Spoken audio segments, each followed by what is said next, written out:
You got a. What did you get?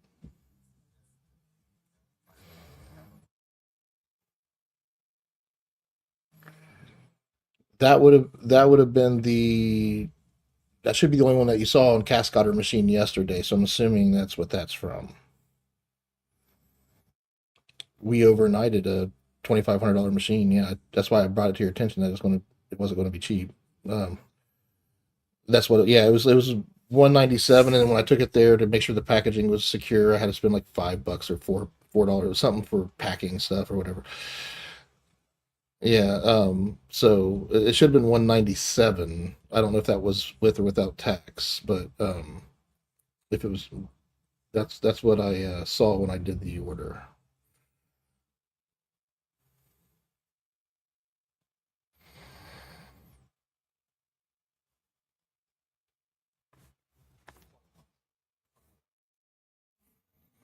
200. What was it?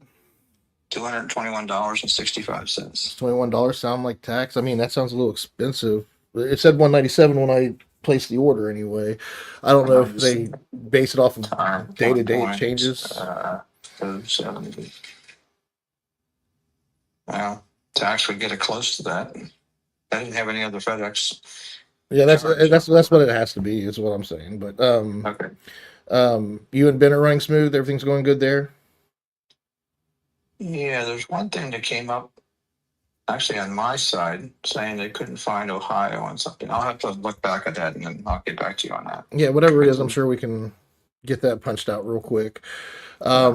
One thing I wanted to bring to your attention is that we're going to be doing a admin session soon. I know Bill's like, why does Randy need to be here for the like? I know that it's been confusing in the past with why I need everybody that's admins in a quarterly meeting.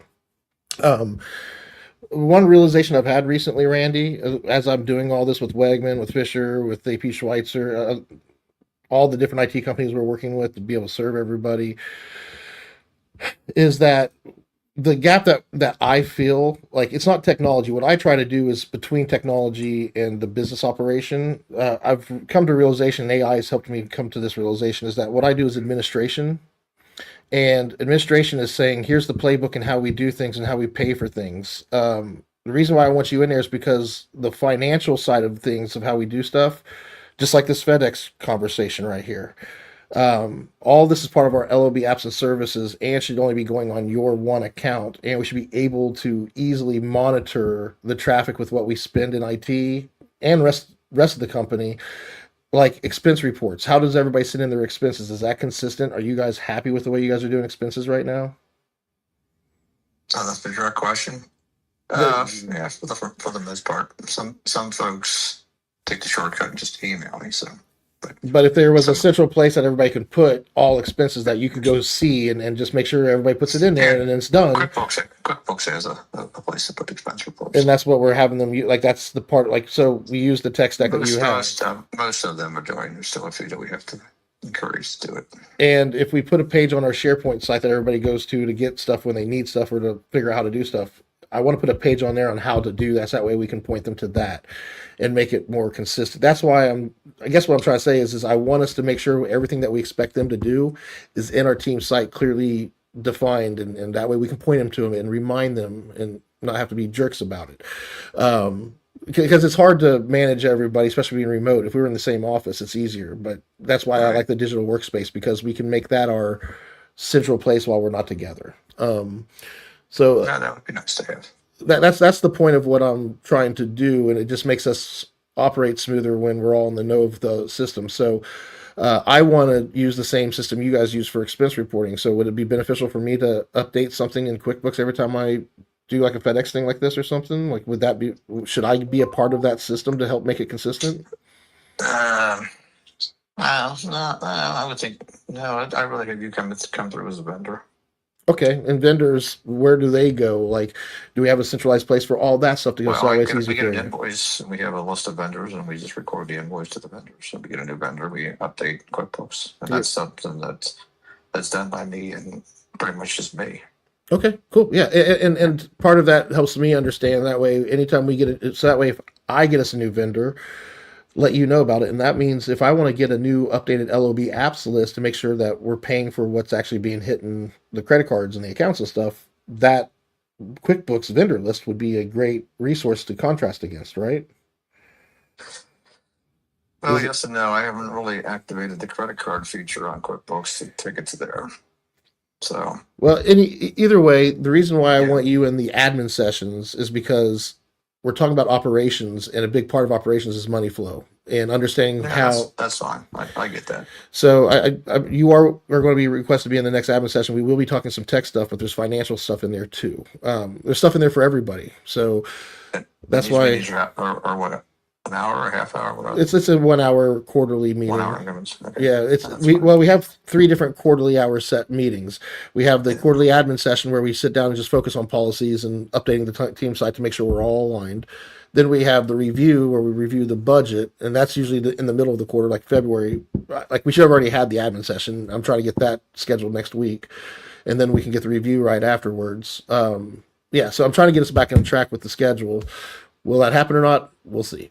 But Yeah. Well, the only thing, the only request I have is if it's all possible, if you could either have it on a Tuesday or a Friday. Tuesdays and Fridays are better for Fishers, what I'm hearing. And typically, I think we have hours on Tuesdays with you guys after the status meeting and stuff like that. So I think that should work out Okay. after your So sales meeting those or are whatever. typically the days I work for Fisher.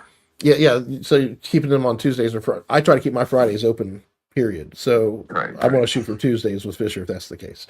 But no, that's beautiful. Thanks for your time, and I hope I answered your questions. That's all I had.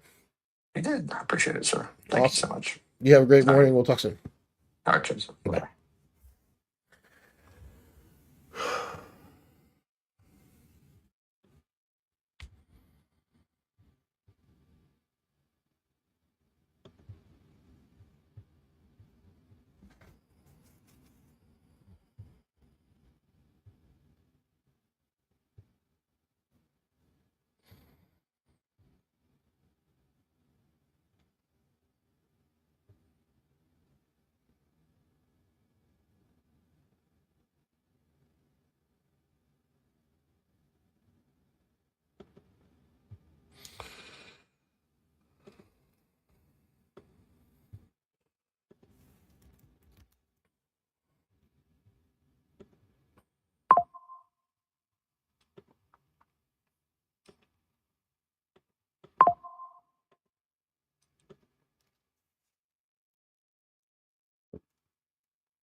8:30 meeting. I'm trying to call you before 8:30.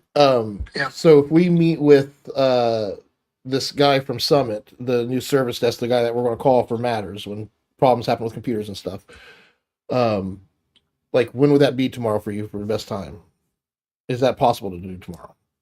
I don't have time for our normal meeting and a meeting. Okay. Do you want to push it back to next week or Friday, or try to get it at a different time, or? I don't know the answer to that.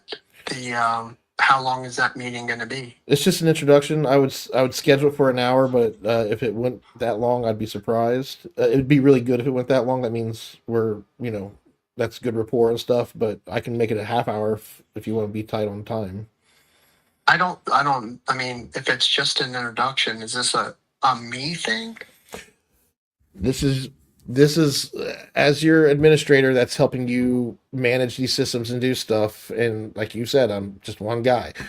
This is going to be our service desk. These are the No, I technicians. know what it is. What I'm trying to figure out, what are we going to talk about for an hour if it's just call this number? We're going to discuss so they're being trained on when you guys have a problem, like we need to like make that well rounded with how that's articulated to the workforce to say, hey, when there's an issue with this, you call this number. If not, it's an internal thing. We'll take care of it here. And this is where you go here. And we have to train people on those channels. And that is getting, I'm trying to take us from one channel for everything to try to divide it into two just to help clarify and keep budgets small and whatnot. If they're going to be a generalist and help us with everything, they're going to want way more money. That's all I'm saying. So we need to make it. We need to, and I'm doing a lot of that work. We're going to review the SOP and P for service desk with you is what we're doing, and make sure it aligns with you and that you have any questions about it, and then we can adjust it if it needs adjusted. It won't be just a one. Hey, how's it going? This is guy. This is guy. All right, have a good day. Like it's. We actually have an agenda. Okay. If you, do I get that agenda ahead of time, or you guys are just following your own agenda? I'm happy to. I can send you the SOP and P ahead of time. I mean, it's all the same. It's matters and objectives, and trying to distinguish between the two. And they're taking care of matters now for IT departments. Remember the department list? We have each department has a way that it handles matters. The service desk is the matters for IT. How's HR? Who takes care of that? Well, that's Melissa, but we don't want it to be a person, so it's HR@wegmancompany.com. That's where she has to watch that email because that's where HR problems go. Like we're creating systems for us to manage shit. That way we are not yelling at each other like we have been. All right. I guess what my question is ultimately is I don't know when that thing is or when that meeting happens. I don't have 2 hours tomorrow. That's fine. Yeah. So I'll shoot for next Thursday. So but that's my question. You keep adding it to another meeting because I'm guessing we're going to have an admin meeting next Thursday too. We have one every week, and I'm trying to throw it in with one of those. If you want the admin team to be a part of it, like if you want the department leads. I'm not saying that. What I'm saying is I'm saying there might not be another hour meeting to my week. I understand. That's why I'm calling you ahead of time saying, hey, can we squeeze this in on Thursday? If not, next week is fine, or Thursday, Friday, like what works for you, so we can get that in. I'll have to look, Joe. I don't know. All right. I'll send an email with you and Kevin on it and say, hey, Kevin, this is Scott. We're going to schedule it. Like, would you rather me do that? That way, put a reminder in you and got you in the loop with us so we can all just get it. Yeah, so tomorrow I've got the board meeting, then I've got your meeting that we have until 12. It never goes till 12. And then I've got a 1, a 2, a 2:30. So tomorrow's not going to be good. That's fine. Friday, I've got one that's from 10 to 11. The afternoon right now is open, but I'm not scheduling anything late afternoon. We have an event here, 2 events this weekend. That's what I heard. Yeah. So just let me know if there's anything I can do, and I gotta get Chrissy that password. Are you being asked to set your password still? You said that the other day, I think.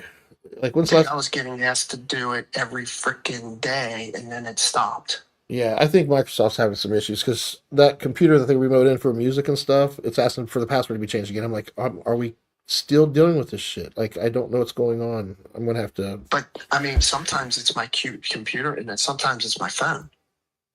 I Well, mean, it's the same it's asking you to prompt. change your password or to No, reauthorize. I authorize. The one that I got the last time was authorize. Yeah, that's And normal. then I That's always regular. no, I never get that. Well, you should get it at least once every 30 days, I think. Yeah. 30 or 45 But days. I what I can't remember what I forgot said. was that I have that authenticator, but there's no way to use the authenticator because it doesn't, the number that it gives you doesn't, it's not accepted. It may by not the be the phone, right. so I text it. It can be really So I had to confusing. switch. The Yeah, authenticator it's app really can be. confusing. So maybe that's something that we need to do. I can put that into the list of things. That way we can look at your authenticator, or maybe we just do a. I'm fine doing the text. Yeah. I just Well, the text is going away. That's the problem. Is text is going to be going away soon. Like it's too big of a risk. Text messaging is being compromised left and right with AI, so they're getting ready to do away with text. So we got to figure out that. That's why I'm saying that. But anyway, we'll deal with it tomorrow. Right now, I think I got what I need. We'll try to schedule. I'll let them know that you have some availability tomorrow afternoon, but we don't know what that looks No, I like. do not tomorrow afternoon. Okay, well, you made it sound like you Tomorrow didn't want to lock something in, but you weren't sure for tomorrow afternoon. So you're saying tomorrow's No, off. Okay, yeah, so I have your meeting, then I have a 1, a 2, a 2:30, and I'm not doing it in the after that. that's fair. Yep. So let's shoot for next Thursday if we can. Let's see if you can't make an hour. I know it's already an hour on Thursday for the admin session. See if you can't throw another hour on next Thursday. If not, I just we need to introduce you guys and go get this approved so that way we can get them to start. We're going to put an announcement out to your workforce saying, "Hey, everybody, here's the new email address." Everybody should be using the Well, same email address already. Yeah, Support at Wegman. we need to kind of have a master list of all those because, like I said, the whole thing with the admin yesterday email, I think people need to understand what's what, and that's maybe not a you thing, that might be a me thing. I don't know, but I'm confused, and we've been living it for 3 years, 4 years, 5 years, whatever. Just the whole. I understand. Wegman Company. Kudos at Wegman Company. Thank you at Wegman Company. I understand. I know it's. I know it's different than the way we used to do things. There's too many, and I'd like to streamline it. Absolutely, and that's. But you guys, if you look at each one of them, we can't get rid of them either because they're that important. That's the problem. But we have to manage it because whether we're doing it or not, it's there. These are just channels that I put on things to help us manage it. It's already existing. It just adds a lot to watch multiple emails. So well, we have to first accept it and embrace it before it will become a benefit. So I'm here. Listen, this is part of growth. This is pain. Okay, this is the growing pains. In my ears. So I gotta go. Yep. Got to. Goodbye. Bye.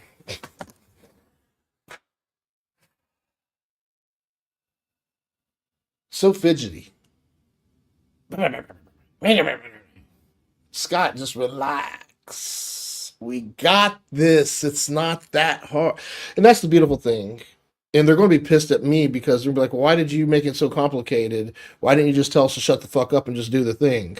I'm going to look at them like, are you fucking kidding me? I've been telling you just to shut the fuck up and do the thing.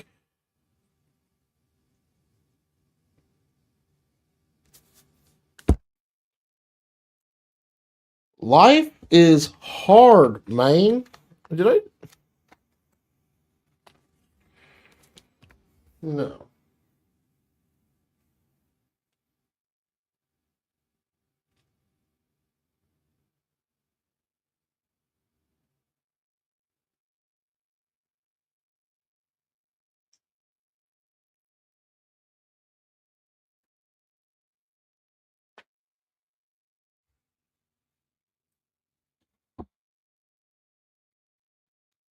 No, I didn't. Did I?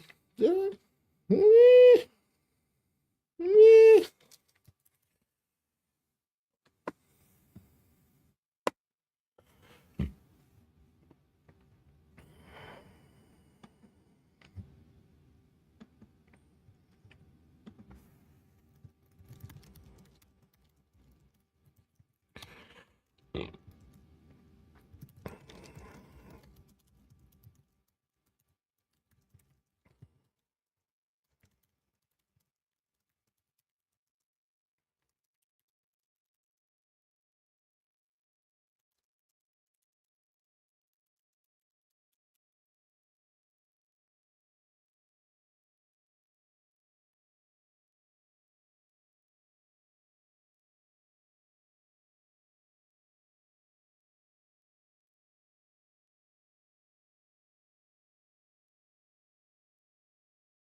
Hello. Hey, boss, are you at your desk?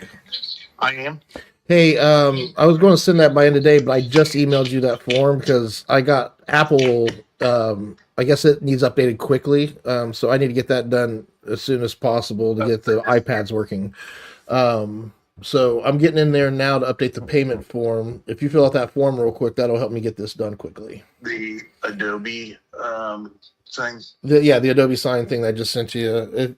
You don't have to worry about the EIN. I don't think I made that required. That's something new on the form. No, You I know, can put it on there if you want. if you have it on there, it just helps us because we're trying to line up and make sure everything's billed correctly and tied to the right identity, if that makes sense. Oh, yeah, I was going to say I can't do this until I hit continue. Yeah, I'll do it in about 2 minutes. So as soon as I sign it and everything, it goes. I'm not the. Yeah, exactly. And if I call you back, it's because I have it pulled up. Like I got to the place where I can update the billing quicker than I got the form, so I might just get a hold of you with the credit card information. I'm working on that now while you're getting the form done.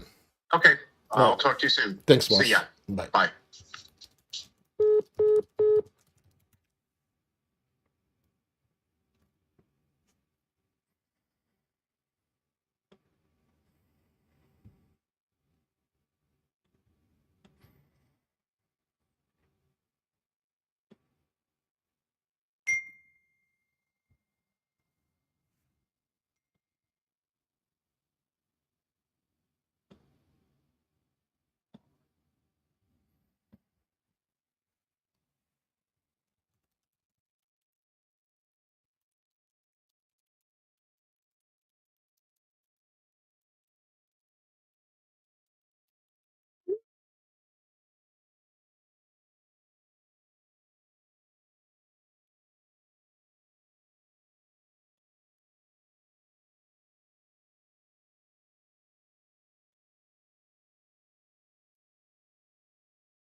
Yep. Yeah, I'm removing the old card now. I thought I was at the page where I can type in the new stuff, but apparently I'm not. Okay. Um, Replace. I need to replace this card. Yes. Okay, I'm ready for the card details if you have it. Okay, it's here's the number. Well, first of all, it's a MasterCard. Okay. It's 5387 Okay. 5700 Yep. 2029 Yep. 5550. Beautiful. May of 28 Oh, is five the twenty eight. expiration. Yep. Oh, Yep. And the security code is 116. and that's on your name, Joe Fields. Yep. And that's the Joseph 51 Fields. 1531 531. Western Avenue. Oh, That's yeah, that yeah, that yeah. address says my new default. Save changes. I think I got it. I think we Oh. are. Hopefully. Yes. All right. I fixed the All Apple right, problem. okay. The Apple iPad should start working again here momentarily. Let me get with them. Thank you for that. And yeah, when I get that form, I'll get Google, QuickBooks, and all the other things that I have listed here to get updated this week. I'll do those You'll tomorrow, get it though. in about 2 minutes. Yep. Or a minute. I All right, appreciate bud. you. See ya. Yep, man. Bye.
Good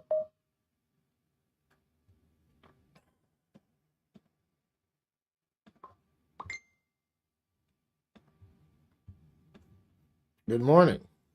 Morning. Do you have time after this to talk about Brandy Core before Brandy Core?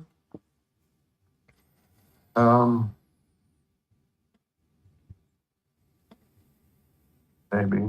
I don't have 3 hours like back to back to back. Okay.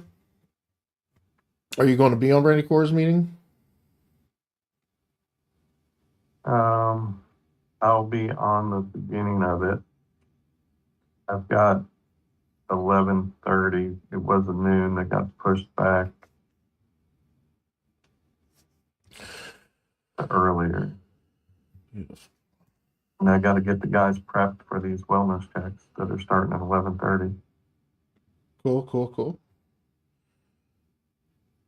And there's other things on the list. I mean, I know we're trying to get this one thing done, but I wish we'd put some thought to, like, there's other things during this wellness check round that probably should happen.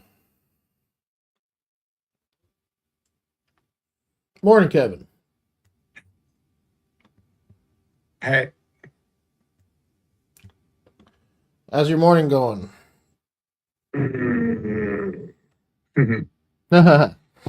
I could hear it in your voice already. Is this a bad time? I mean, if you can't focus right now, it's not. I don't want to take up your time if you got stuff on fire. yeah. Well, no, it's just there's quite a bit that's kind of quite a bit of kind of piled up on the urgent pile this morning. Yeah, and is there anything we can do to help? Is there? Yeah, like matters always come first. So if there's things on fire, like we need to take care of those. We can't focus on objectives if fires are underneath us. Yeah. Yeah. So Yeah, it's not that's on how we fire operate. yet. And just running into and just go start running Well, into so Scott Wegman, the gatekeeper of Wegman Company, Yeah. he's we're going to meet with him. He just can't do it this week, and I told him it's probably not going to happen this week anyway because you and I haven't aligned on anything as far as meeting. And they're Okay. going through a lot of changes right now. Their leadership team just came into their first Okay. admin session last week, and they're all excited, and the admin pipeline's really kicking off. So we have another meeting with them tomorrow to go over that, but we're going to meet with him next week. Hopefully on Thursday, if he can make that work. Does Thursday next week work for you? And obviously, he knows our world and that we're dealing with a lot of things and things can be on fire. So if we have to change, Yeah. So great. Thursday next week right now does work for me. So Okay. yes.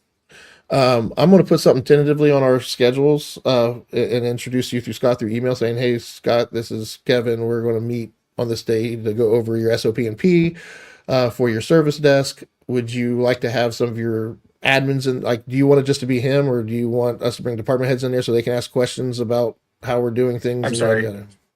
I'm sorry. Say that again. Do you want us to just have the gatekeeper, or do you want us to have the other admins, the other department leads? Do you think it would be beneficial to have just the gatekeeper or the admin team to review that so we answer everybody's question? Like, how would you like to see it happen? I don't know that it matters. I'm not sure. Well, I'm sure it matters. I guess I'm not sure I have an opinion on Okay. it yet. Yeah, and there is no right or wrong way to go about it. We're just doing our best to get to that. We'll figure out what works and what doesn't work as we go. So, Yeah. Probably. I guess I kind of feel like just kind of the one. yeah, we'll meet with the gatekeeper You know. first. And the big thing here is delineating, because what we're trying to do is give these organizations their own identity. Obviously, smaller companies like that have like 3 or 4 people, hometown title agency or AP Schweitzer might even they're kind of on the fence with this, but yeah, we don't need to do necessarily all like the whole master tech plan with all the bells and whistles. Like, the smaller the business, the less governance and administration they need. And we're learning what's the right fit for a small, like I have a CPA that's just a one-man band, and he's feeding off of Fisher Designs because he does their bookkeeping. He's using their tech stack, and with this terminology I have, he's like, yeah, I probably should have my own tech. Like they're learning now that he should have his own tech stack. He should be paying for it. And I'm thinking we're going to do something right around like the $6,000 a year mark for a one-man band like him, and give him a service desk to call when there's a problem. We have what we call a written information security plan, a WISP. And for $6,000 a year for us just to keep him secure and maintain him, and he's a one-man band, like that's the minimum of the governance and the administration. And he doesn't have his own tech stack. He doesn't have his own SharePoint. So what we're doing is we're carving out parts of Navicore for any tech plans that need a site with lists and libraries to manage their business with their users. We're providing a one-page SharePoint site that has all that built into it in the Navicore tenant for the similar to how you're using the service desk page for your guys' usage working with us right now, but eventually you'll have your own. Like that'd be evolving. You guys are not small enough to where you guys need our tenant. We'll build it in yours eventually, but that's the roadmap. So that's the big gist of what we're doing here. We're giving these businesses or individuals a tech plan, and we're managing it for a set amount a year, and we're providing them everything that's needed in that budget. And anything that they're paying for outside of that budget is clearly delineated in the LOB apps and services list, and they pay that with their own credit card, which we keep on file to help them maintain all those bills. We do the budget management for their tech stack, essentially.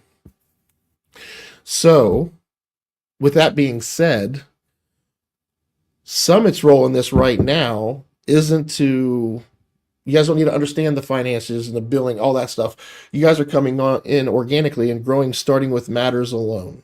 You guys are going to take calls for those that are doing VCIO, and if you can't fix them quickly over the phone, you're going to escalate them. And Jay, I wanted to talk to you about this before I got in the meeting with these guys, but if I'm not around and they need to escalate this, I'm assuming you guys would be the next best thing to go to, because you guys know things. You'd fill that gap between the client and myself. You'd be the next best thing, right? Right. So what are your guys' thoughts on having this set up to where any MTP client with VCIO calls the Summit service desk, the main line first, and they try their best to help. If they can't, they escalate it to Cincy PCS that can take care of it from there. And I'll be a part of that call group too. Okay, and then what? Do we get charged from Cincy PCS for that? Well, that's part of the whole thing that we need to figure out, right? So what I want is to have two teams, an administration team that has a service desk and people that understand the support of the administration and the governance and the apps that we're doing and SharePoint and all that stuff. And then we have just your standard MSP service desk that's technicians. What I'm offering Jay is an opportunity to become that higher tier for the MTP and own a piece of it, or does he want to fit underneath your belt and you guys be all of it? I'm giving options to build. I'm flexible.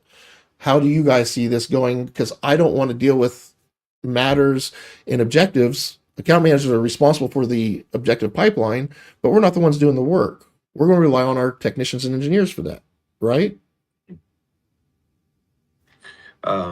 Yeah. Okay. So Jay, if we ran into something with like Wegman that we couldn't, I don't know what's going on with my camera. Sorry. I didn't realize I was close. That we couldn't fix on Wegman. Is that like, are you guys able to help us with that? We are. I mean, we do it now. So, Okay. So then, yeah, I mean, sounds like, maybe. Well, there's some training needs to happen because a resource for us. Absolutely. Right now, the way it works is they get a call and they notify me of it. And most of the time it's something that they can take care of. And I'm just like, okay, cool, great. He goes, let me know if you need help. Or if it's something where they send it to me like, hey, Paul's asking about this thing and they're going to go take care of it, everything. I could be like, oh, I need to get involved with that because of X, Y, and Z. I think I know what the problem is. I'll let them know and I'll go get it's all about communication and just understanding the flow of things. And I think if we work together as a team, I think we can figure it out to where it's going. Now, you're right. Money's a big part of this. What we're going to run into is the way I'm trying to do things. It's not typically nickel and diming and tracking every little thing, but I do think we should do that so we understand the work that's happening. But I'm doing it more along the lines of giving a flat fee. Like right now, I'm wishing we were further along because some of the money that's in my budget right now, I want to go to you guys to take care of matters. Do I go ahead and pay that now and in hopes that we're on the right track and this happens? I don't know. I'm happy to. Um, and I just want to make sure that the MTP is the main focus. If we're growing that and you guys are helping make that better, I'm ready to start giving budget towards it. If you guys want to figure out a way to track that budget and delineate I don't know. I'm spitballing all so of then- this. Okay, so then, well, yeah, so I mean, I guess I'd see two ways this could go. Either, if we run into something that we don't, if it falls under,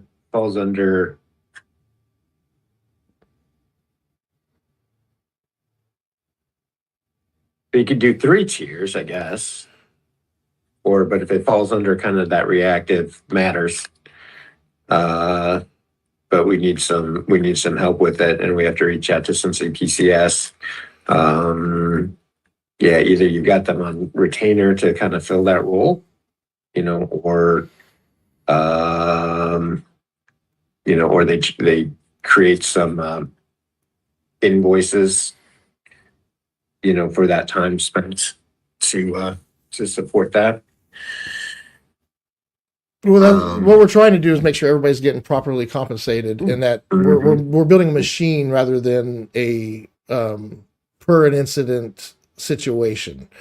The value in the tech plans Okay. and what we're doing, like, to me, having someone take care of calls right now and deal with matters with as few as we get, that's really what I'm looking for.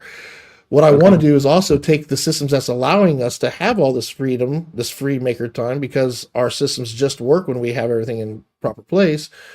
Yeah. Is how do we work together when we free up all that free time with our technicians and stuff? We can't look at it like, oh, we get this many calls, that's why we pay this guy this. We can't look at it at that granular level. We have to understand it and understand where the budget and where money's actually flowing, but we need to look at it much higher from the perspective, like, what would a business pay a VCIO, a true CIO, to come in and do their stuff? And we're only needing a few hours of that. We're going to bill you at that level. So that way, because that's the value of what we're giving, not time value, but Right. But when we're talking about the kind of there's reactive, that's not VCIO stuff, but like kind of getting the reactive stuff. Then, why don't we carve some budget and make sure that there's some budget for PCS to get involved in these matters as well. $1,000. I mean, Go ahead. does it make sense to look at the client's entire budget? Because the way that the service items are, there's overlap, and Well, Jay, what you're looking at right now is our current clients, right? The way the current structure is with the current clients that we have. Don't look at those clients right now, because they're helping us build what we're talking about right now. With them being part of this platform, they're allowing us to build this vision that we're doing right now. So don't think about the current clients in here, because we have to fairly distribute budgets with our shared efforts with one client now, right? So we got to figure that part of it out. But the way I want us to focus on building this out is don't focus on clients the way it is and making sure, like, if we brought a new client in today and that client wants the MTP and wants the governance and the governance and the administration team and the IT department, they want that help with having that orchestrated by us. What we're going to do is we're going to put the right services in place. So we get the MSP and the service desk in place, and then we have everybody that's part of that. That's when we would worry about the service groups and who's paying what. And the way that works is we have 8 service groups that is clearly delineated between, private cloud, workstations, 365 management. Those 8 service groups is the only thing outside of VCIO budget. And what Jay, and correct me if I'm wrong, Jay, what you're bringing up is the fact that with Brandycore, there's going to be overlap with budgets and efforts, right?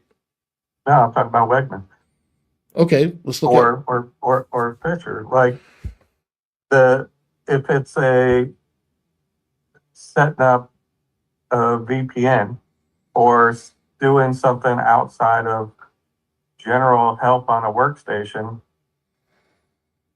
you've only carved out a percentage of the workstation service item for Summit, but whatever that ticket could be into any of the other service items that, like backup is $200 a month.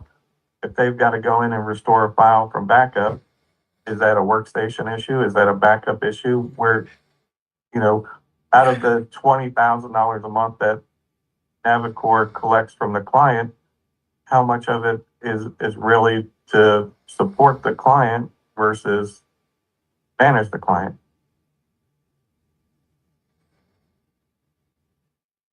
Yeah, I mean, each service group has its point, and what you're saying is so whoever's providing the data vaults, which we believe that's going to be done through 3Z for the MTP clients anyway. I'm not trying to take away your business and your clients and what you have.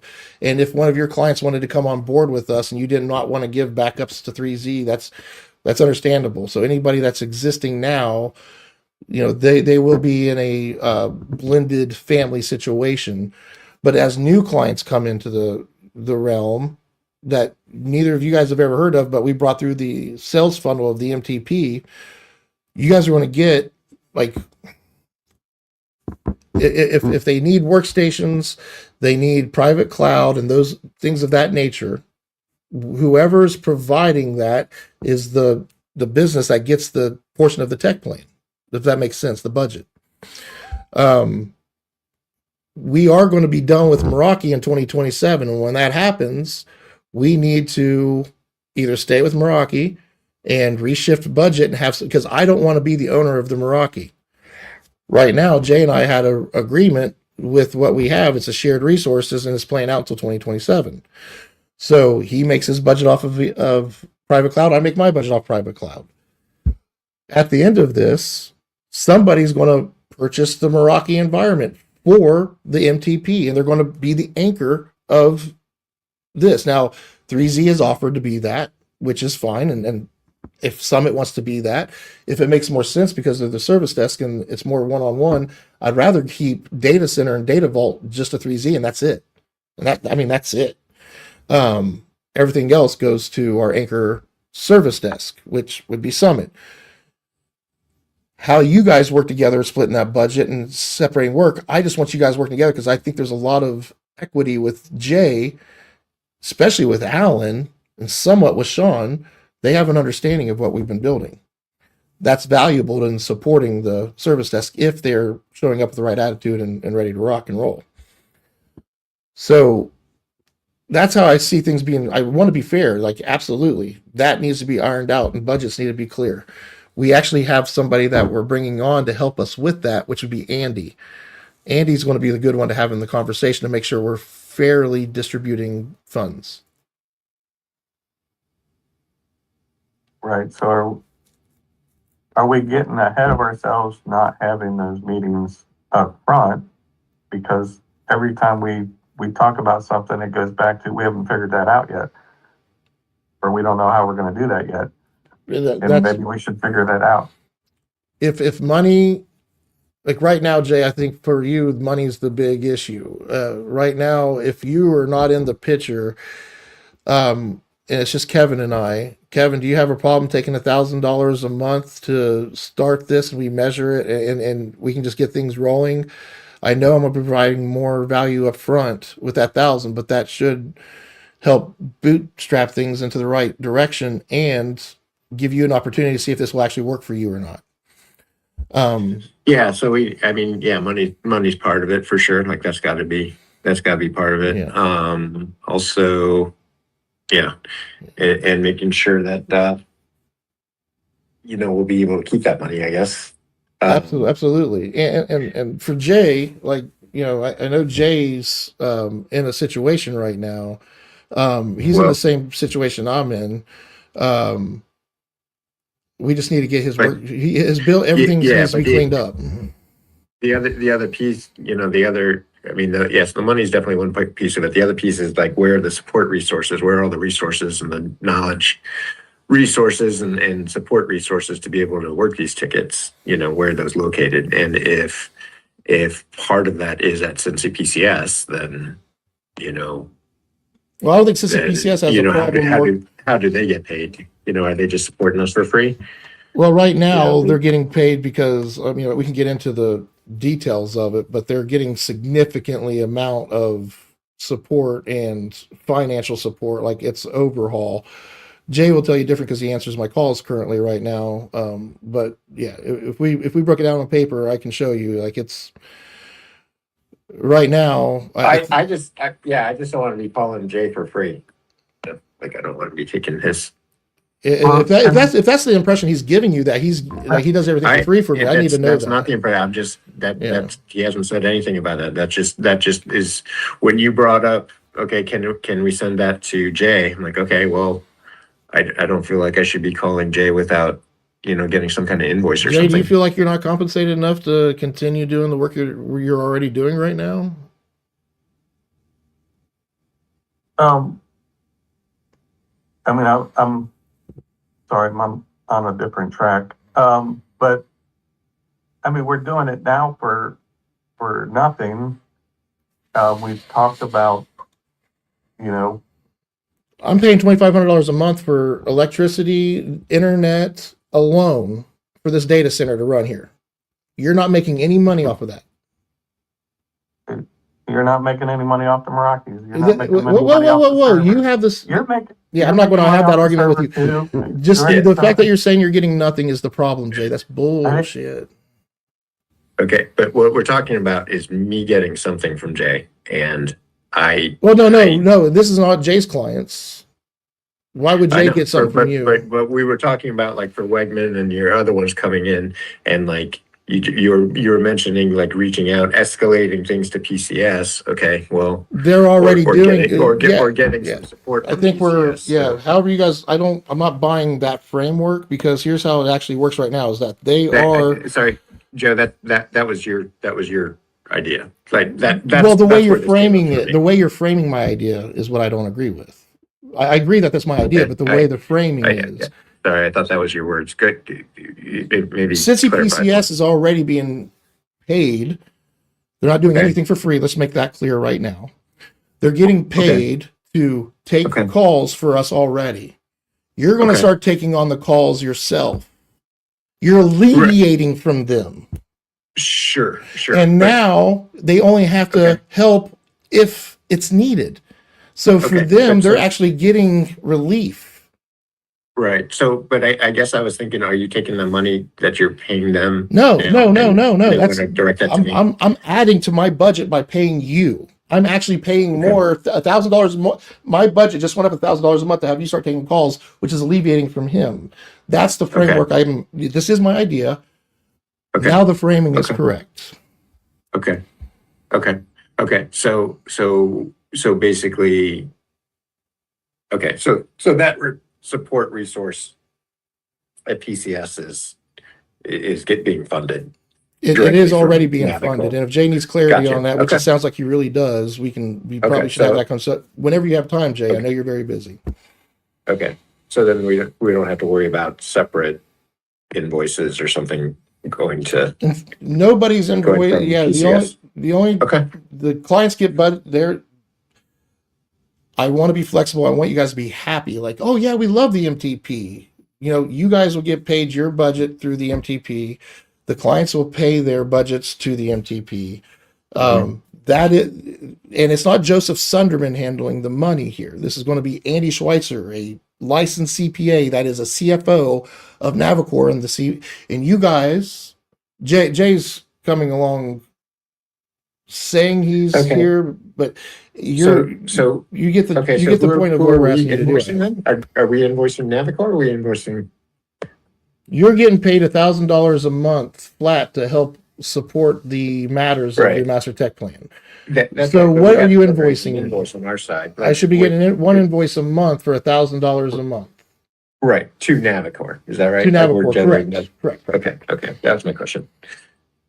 Okay. So I was on a totally different track with my line of questioning. Is where I was going is, and never got there, is all of the meetings that Kevin is now going to be part of, is that included in that $1,000? Is like, and then his team, and then is he, and then the additional meetings that we're going to be in. It's just there's a lot more overhead in this project that you're doing, Joe, than I think you realize. Yeah. Do you know how many From the hours you and other I have sources. spent in these meetings spinning wheels and not getting traction because like we're both not doing it? Like listen, I know that takes time and money to make something. If we're a band, we got to come together and rehearse and put together an hour set to go out and sell that thing. This is part of coming together and making that set for us to go out and perform and make money. Everybody here is sacrificing some time on Joseph's idea, and I take that. I'm very grateful and very appreciative that you guys are here, and hopefully it's because of my work and it speaks to itself. I want both Cincy PCS and Summit to have administration internally to where they have the benefit that I'm trying to bring and help make it better because all these small businesses need it. That's all I'm trying to do. So I want Summit to, like, I'm basically paying, like, I feel like the MTP is good enough to where you're like, man, if you come help me with this, I'll take your matter calls all day long. I'm throwing $1,000 on top of it just to get it going because it's my idea. It's handling those calls and the and building out the PSA. Correct. And the PSA, I actually went Mhm. back after our conversation last time, and it's not fair for you guys to develop the full PSA. I'm developing the PSA because we have 8 service groups. So when a call comes in, they got to be categorized. Is this a VCIO thing? If it's marked VCIO, that means it's not even ours. That gets kicked over to the account management team. If it's private cloud, well, we know who handles private cloud matters. We know who has rights to the Meraki. Like, it makes it so simple because we're got structure. Yeah, for sure. That should all be structured up better in the PSA. That can definitely simplify things. Absolutely. Or it can complicate it if you do it the other way. But I want you guys to be a part in developing because I know it'll be better, and I don't need all the glory. I don't need my name at the top of it. This is all about Joseph Sunday. Yeah, no, I mean, we can give you some feedback and some lessons we learned on ours and stuff. Sure. That's the whole point, is to bring us together and collaborate, and to show other businesses how I just don't like the mentality of some people that are so closed off with business. They don't see the opportunities if they would just open up and collaborate versus all me. Okay. So then so it's $1,000 a month handling the matters, and doing that we can reach. And then as far as where the support resources are, a lot of that will be in those edge profiles, basically in the SOPMPs,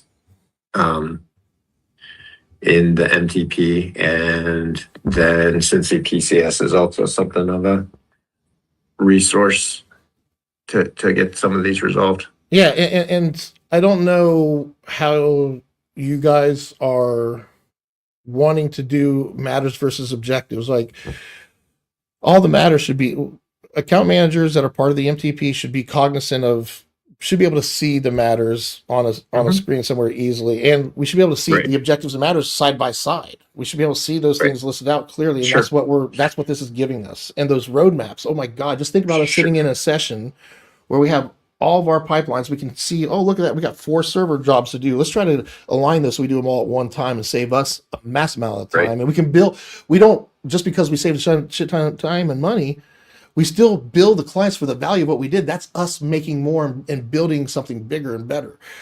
We don't take time saving and reduce our cost to clients. Just like when we go in there and they're paying $10,000 a month before we come in, we can reduce it down to $3,000 a month with what they have, but we don't want them to reduce their budget spend on IT from $10,000 to $3,000. We still want them to spend $10,000.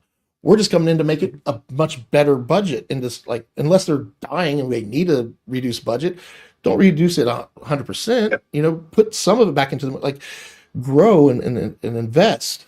If you're spending money sloppily and it's overlapping and all this fragmentation, like, Yeah, that Rocket Money app is a good one. Like how many subscriptions do you have? Well, yeah, we'll try this app. Check it out. Oh, you didn't know you had 7, did you? Go to a business and lay it out and show them their mess. It's unreal. All right. Yep. So we're going to meet with Scott next week. We're going to Okay. get you introduced. We got to get, I do want, you said 4 technicians outside of the tech app. Alan and Kevin will be the only 2 that have access to the tech app. And that is Okay. the one that we use to, I don't really want Alan or Kevin dealing with matters. It's there for them to show the technicians or to help them if they're behind and they can jump in and get caught up or whatever the thing is. It's a resource for them. Mm-hmm. The 4 techs that you want on this, queue, if you will, Mm-hmm. Mm-hmm. like I want to get them set up and figure out what the budget for my enable budget is right around $1,000. I think after we add these people, we'll be just a little bit over 1,000. I'm trying to keep the overall budget for workstations, matters, and things like that at $2,000 a month. If I go a little bit over on the enable, I'll still give you $1,000 a month.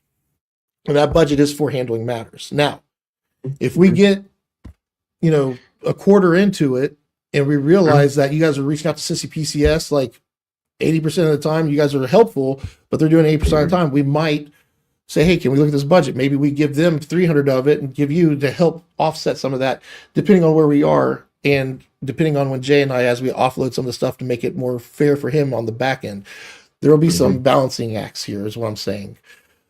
I don't know what is and what isn't unless you guys tell me what's working, what isn't working, unless you guys tell me. And I want budgets to be fair. Let's put it that way. So let me know if it doesn't feel that way. Yep. Okay. Then what I would really like before Thursday, I'd really like to have, access to, the PSA and having this ticket flow tested. Yeah, I was actually that was one of the things I want to talk to you about today. Is it okay if I start doing some test calls and some test tickets? Like, can you let your team know that if anything comes from Navicore or any of our clients, like that's what that noise is? And I want to start putting some noise in your guys' channels just as testing. Testing will be in everything. It will say testing, testing, testing. Yeah. Yep. All right. I know you got a busy morning. We just taken up 25 minutes. Like, do you want to get 25 minutes of your morning back, or is there anything else you guys want to cover before we are done? That would be awesome. Yeah. If I could get that time back, that would be awesome. All right. I want to get this budget kicked in as soon as possible. Let's get this meeting out of the way and let's get things rolling. So have a good week, everybody. Jay, if you want to stick on and talk about Brandy Corps, here's 20 minutes to do so. Yep. Are we switching meetings or are we staying in this one? We can switch. Kevin, thank you so much. Have a good day, boss. All right. Thanks, Tip. I'll send you an invite, Jay. All right.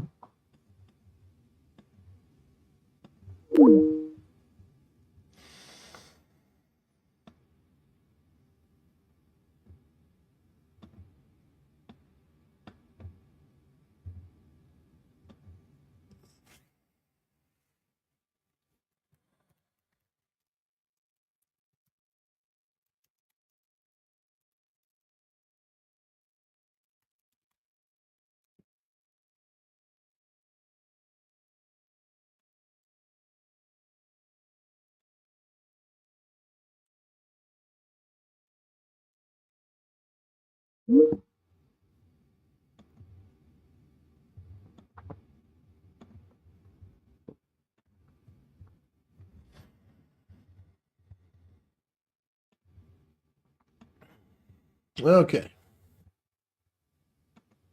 Yep. So Brandy Corps. Yep.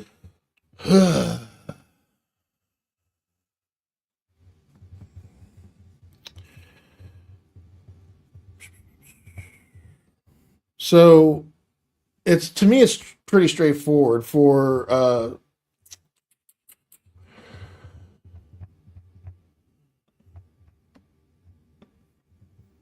our documentation. We have this payment authorization form here. I just got this filled out for Wegman Company. They signed it already and got it back to me. This is just the template that was sent to get signed.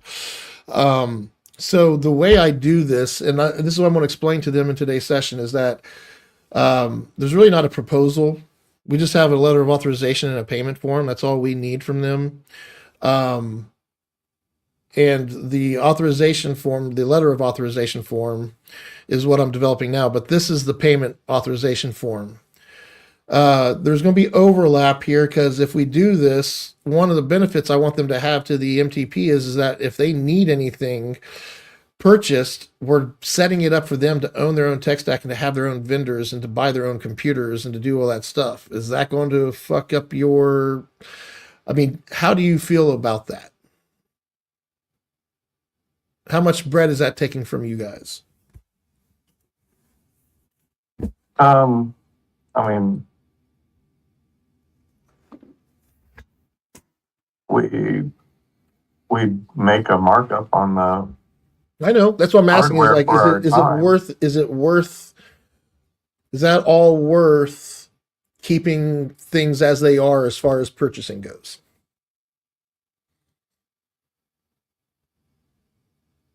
I mean, it's 6 of one, a half dozen the other. We'd have to charge time if Well, you know, if they're like you get a computer in and it doesn't work, and you got to send it back. And yeah, where's their worksheet? Send me an since APCS. Can you SharePoint share site. your screen and share that with me?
Well, it looks like they've made their decision. It's probably my fault for not getting them a proposal in time. Apparently, you guys are going to take over doing the SharePoint migration. I don't know what you're talking about, but Matt he declined today's session, saying, here's the email. I have too much going on this morning. Let's regroup, reschedule. I think we really need a formal proposal that outlines what we wish to accomplish in the coming month. I don't think these bi-weekly meetings are advancing the goal efficiently enough. No shit. You're getting it for free, you dumb. Oh my God. I swear to God, people are fucking dumb. Yeah. If you want shit to move, then pay for it. Apparently you're going to do it. And I guess, Mark, I guess you just bill them hourly for it. like I said, I don't know anything about what you're talking. I can't see your screen. Oh, You're sharing your screen. Yeah, let's look at, well, let's stay on track. You're right. Let's look at their worksheet real quick.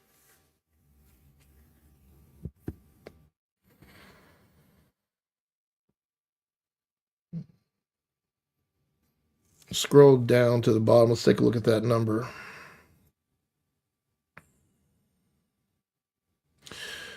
So $3,400 a month. We're doing Data Vault, Data Center.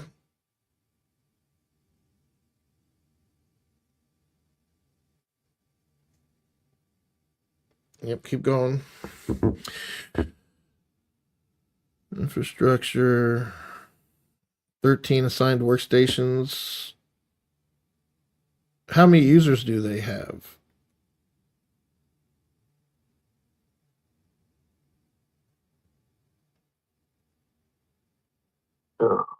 probably close to 13. And those Arby store computers, those considered as part of the 13?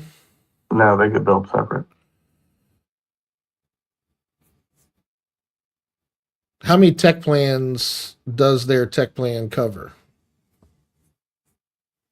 4. So there's 4 tech stacks under their one tech plan. Right.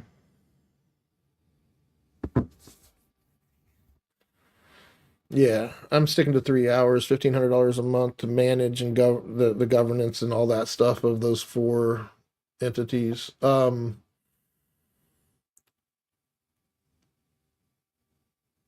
I think the way we should approach it is that you're like, hey, we're a break fix shop. You know, we're adopting the MTP because we know that clients like you even need it. You know, if they come on board to the MTP, Jay, as we get things lined out, like you start doing the managing of the governance at VCIO, yes, a portion of it goes to the MTP because it needs, like, we're licensing out the concept and everything. So you should be paying back to the MTP. We all should, including myself, invest back into the MTP. Is that fair, or does that sound stupid or harmful? Like, what do you think? I mean, I think the biggest issue, and I don't know what the other partner's opinion is, and I mean, I don't personally care about ownership, except I think you're asking everybody to build your company basically for free that you're going to own and control. I mean, it doesn't matter to me. I mean, but I don't know how a Adam Bashore or, you know, the girl in Texas, and, you know, it's either you get ownership or you get paid. And, you know, they're of course not able to pay people what they're worth. Oh, How absolutely does not. it give them, how do they give them ownership? And So- what does that look like? And Here, you know, yeah, this is how I sell it. All right. Hey, Jay, do you want your business who's managing your business right now? Who's qualified in managing your business right now? it's me. Are you qualified to manage all the products that you deliver and understand them and to keep them up to date and to have a roadmap for them and to keep things moving and to keep the office and the staff where they're supposed to be and create policies and help. like, thank you. So what I'm offering, even to Adam Basher, who just lost his job, who needs to find more work, and yeah, I can give you something every month, but this is what I need from you. I need you to be the top dog and to make sure my brand looks amazing, make sure that my clients' brands look amazing. And as we do this, they're going to see the value. And as we bring budget in, you'll get some of that budget. So if you build this with me, and as we start bringing in money, because I can prove to you, I'll bring in the money, I'll make sure you get paid. So if you build it with me, you will be part owner and get compensated, but you're going to do it as an owner. You're going to come in as an entrepreneur and help build this business out, and you will have a piece of the pie. So if we get the VCMO role going, just like we would have Summit as the anchor group, Fisher Design right now is supposed to be the anchor for sales and marketing and doing all that grunt work. Well, what if I have Adam Basher be the in-between between Fisher Design? Because it's not that they didn't hate him. He just didn't work well. Nobody works well with Nick, by the way. There's internal conflict, and most people were pissed that Adam left. Well, this gives Adam a way to still work with Fisher Design. It makes everybody happy. I just found a way to keep everybody's story intact, keep relationships moving forward, and keep everybody happy, and us all build something great together. That's what I do. And you have an opportunity to have a great MSP and to be polished and have great systems, but you are in control of your tech plan and your business. You know, I was doing it for you as if we were partners, but when I found out we were clearly, I didn't own anything, that was clear, I had to make that change. And I'm not trying to leave you behind. I'm still trying to do what I was doing with you. Now I just have my piece of the pie. And as I grow my piece of the pie and I'm willing to help you grow yours, you're looking at me like, why do you get so much and I get little? Meh. That's how it feels. Like, I'm trying to help you, but you have to do that work. You're the owner of Cincy PCS, not me. I actually was killing myself trying and yelling at people, screaming at them because I was acting as if it was mine after I left to start my own. Now I'm chill. I have my own. I'm working with everybody. Sue me if you want. Do whatever you want. I'm going to do my best to move forward. If I have to start from ground zero, I will. And not everybody has that mentality. That's okay. Because I've been through some shit. I've reset me back to this ground zero with no license and no home and no. Put me back there again. I will get here again. Watch me. That's all I'm trying to say. I'm trying to help everybody because I know what it feels like to fucking check to check and not have shit. And I'm done with it. So my patience now isn't getting shitty over people not doing shit for themselves. It's when they're affecting my thing and they're wanting to be a part of this, but yet there's still like all this fuckery still happening. I don't know what I have to do to get us aligned and working together. And for you feel like, you know what, Joe actually does bring a lot to me. You're doing everything for free. That's your mindset right now. And that's our biggest rub. Our biggest issue between us is you think you're doing everything for free. I mean, I don't know that I said that. You just said it on the. I'll play back the fucking tape. We're basically doing it for free, is what you said. We're not getting paid any more or less. You wouldn't have reoccurring money if it wasn't for me, motherfucker. You told me yourself. I tried multiple times. I've had most people come in here and try. It doesn't work, is what you said to me. I am not arguing with you. It feels like you are. It's you. The way the question was framed, I answered the question. I wasn't saying that I wanted money or to get paid by Kevin. No, you were asking how I'm doing this with others and why, people, why, like you make it feel like I'm having everybody build my company for free. I'm giving back to every single person working with me. I'm helping them have the clarity that I have by framing things, helping them understand the difference between objectives versus matters, and why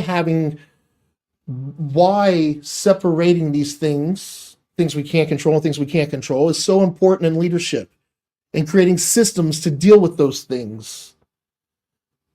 That's what I'm bringing. I'm trying to show everybody that you don't have to go through life reactive and scared of everything across your plate. You can start going, oh, I know what that is. I know how to handle that. Throw that on the belt. Done. Taken care of. What's next? Oh, I don't have a belt for this. This seems like fun. I'll go play with this. I'll create a belt. Whatever needs to happen to keep things moving forward. Yeah. So the best way to approach Brandy Core is let them know that you brought me in because you know they would benefit from having governance and SharePoint and all this stuff. Right now, they're under the impression that this really isn't making movement. We'll just have Cincy PCS do the migration and manage our SharePoint.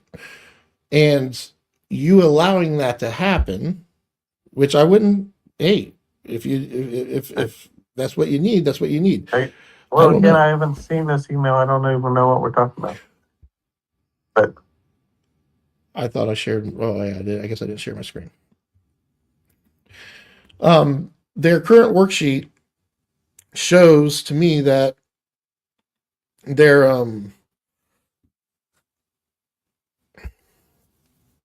are you billing them for objectives?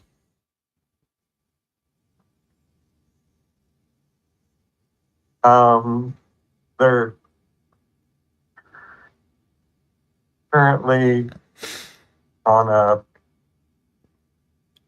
objectives would get billed, but like normal on-sites and stuff like that don't get billed. So, and we finance the phone system into that payment, so they didn't have to come out of pocket for anything.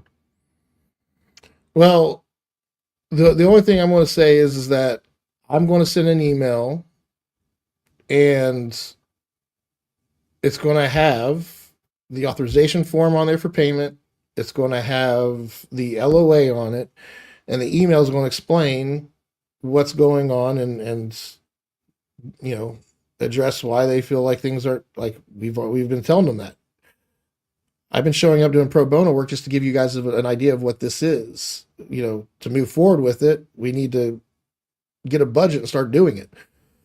So I don't know why they think it's an option, but what I'm saying is the way you handle this and approach this,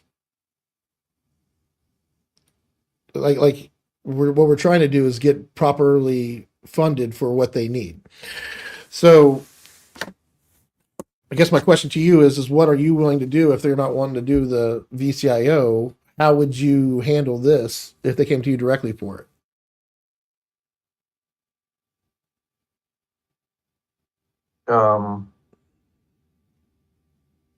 I mean, I would probably say, are you sure you want that? I mean, as far as, I don't, eh, they're, they look at themselves as a simple company, and They're I not think though. They're not. well, I understand that. They, it's a mom and pop real estate company that got successful despite themselves. It happens a lot, Right. Jay. That's And the thing that we're facing. they, it's, to some people, $1,500 a month is a lot. To some people, it's not. It depends on the world that you play in, and construction and that kind of stuff have thin margins and high risk, and versus office furniture that has high margins, and graphic design that have high margins. So I think you're just. Well, I would watch. Wegman Company doesn't do a whole lot of high margin. I mean, I think they have some jobs that are that way now that they're bigger, but they're just a construction crew with guys going out and just throwing desks and chairs and running cables and hanging up walls and like it's actual construction work. I used to think the same thing because of how snobby Scott is, but yeah, there's a lot I'm learning. The main thing is how important what we do is, and those insurance forms that we fill out. Right. Those the more serious we take it. Answering things. Yes, the 8 service groups. If you're using those, you should be good. Our clients using proper email fundamentals like the DLT with HR. We just have HR and that's an actual user profile, and we replace the person with that, as opposed to using identity properly done, like the way identity is supposed to be done in business. So, yeah, I don't know. I'll put together an email and send to them. I'll let them know that we've noted that they've canceled their sessions, and send them an email with the proposal.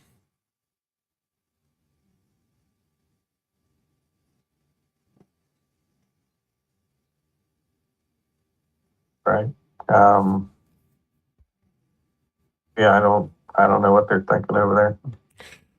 I mean, they just know that we've been talking about SharePoint for 5 years. I mean, that's a big point of why I know everybody wants it. And I know that even you're like, I don't understand it. I don't know what we're doing. Like, I really couldn't articulate it that well either. Like, I really didn't have I mean, I had an idea. I knew that we wanted to build sites and that's where we were going to store stuff. But, I expected the companies to see it and go, oh, yeah, that's how we'll use it. They don't get it.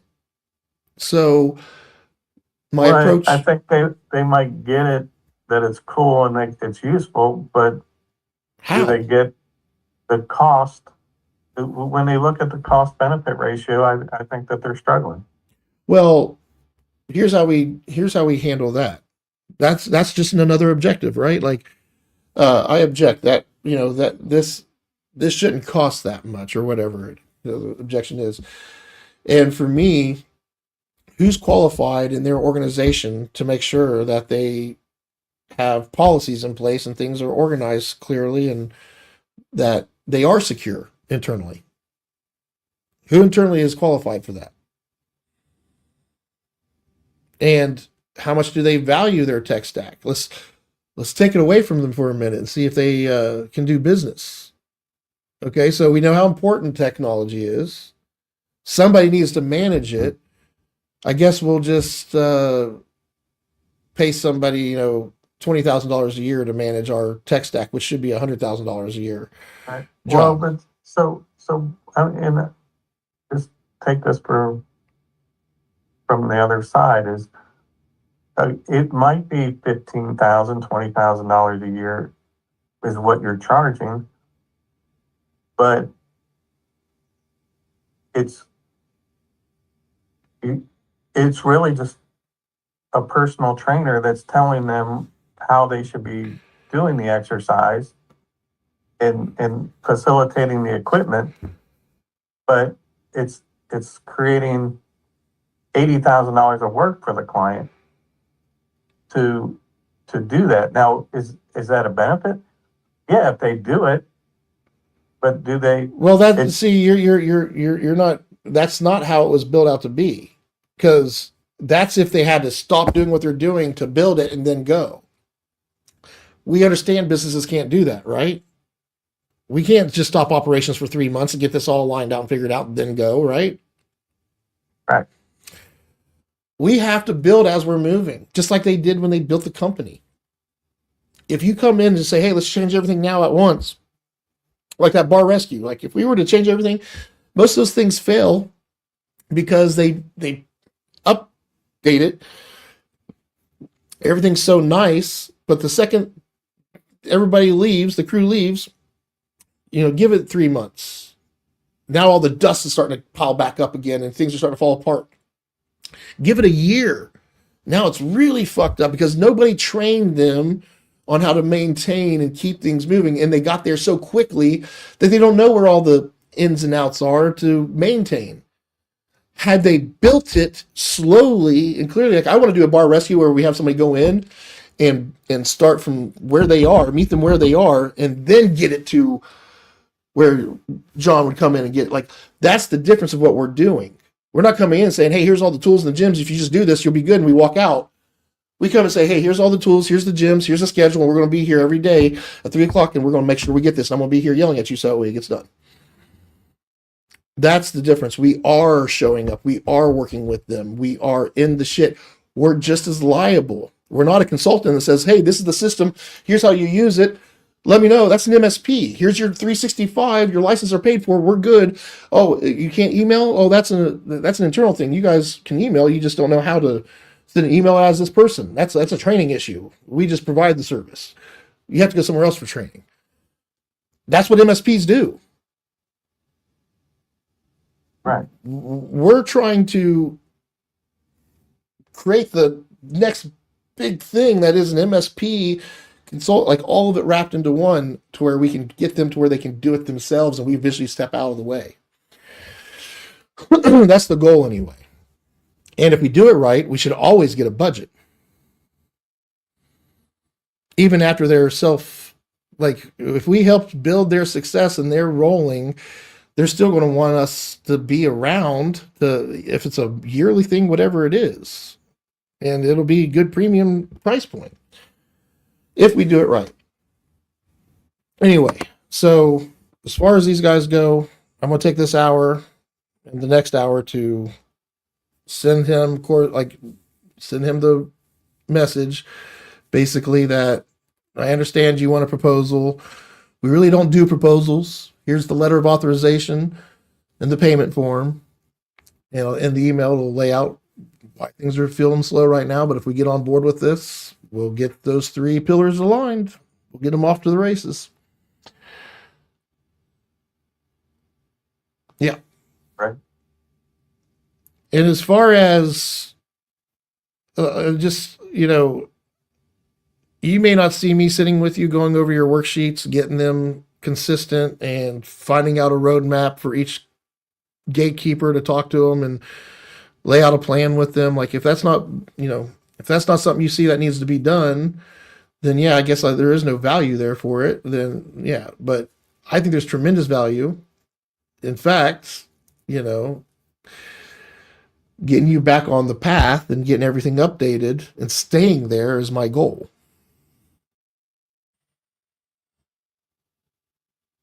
Oh, I appreciate that. Even though you might think I don't.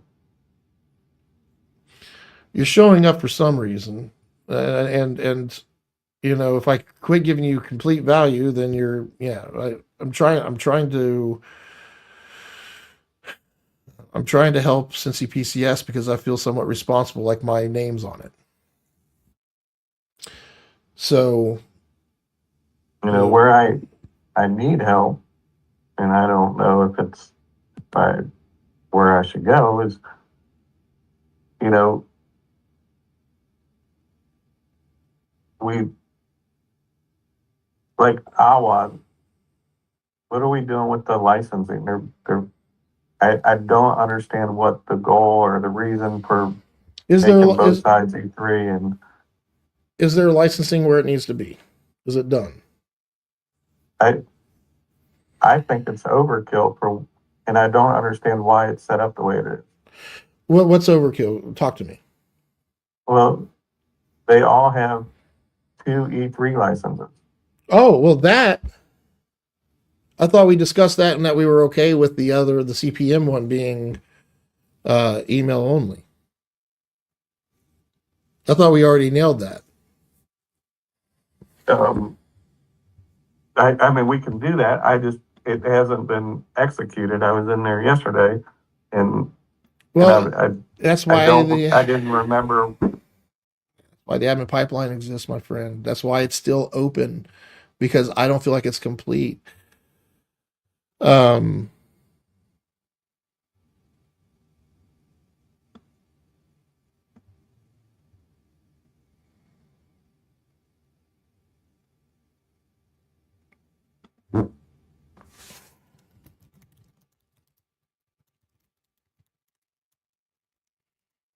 You should be able to drop the number down. I don't know how soon it'll drop down. If it's going to wait until next, until later this year, maybe as well just keep the E3 going and then make sure there's a reminder in here that says, hey, a month before it's done, add the email only and cancel some of the E3s.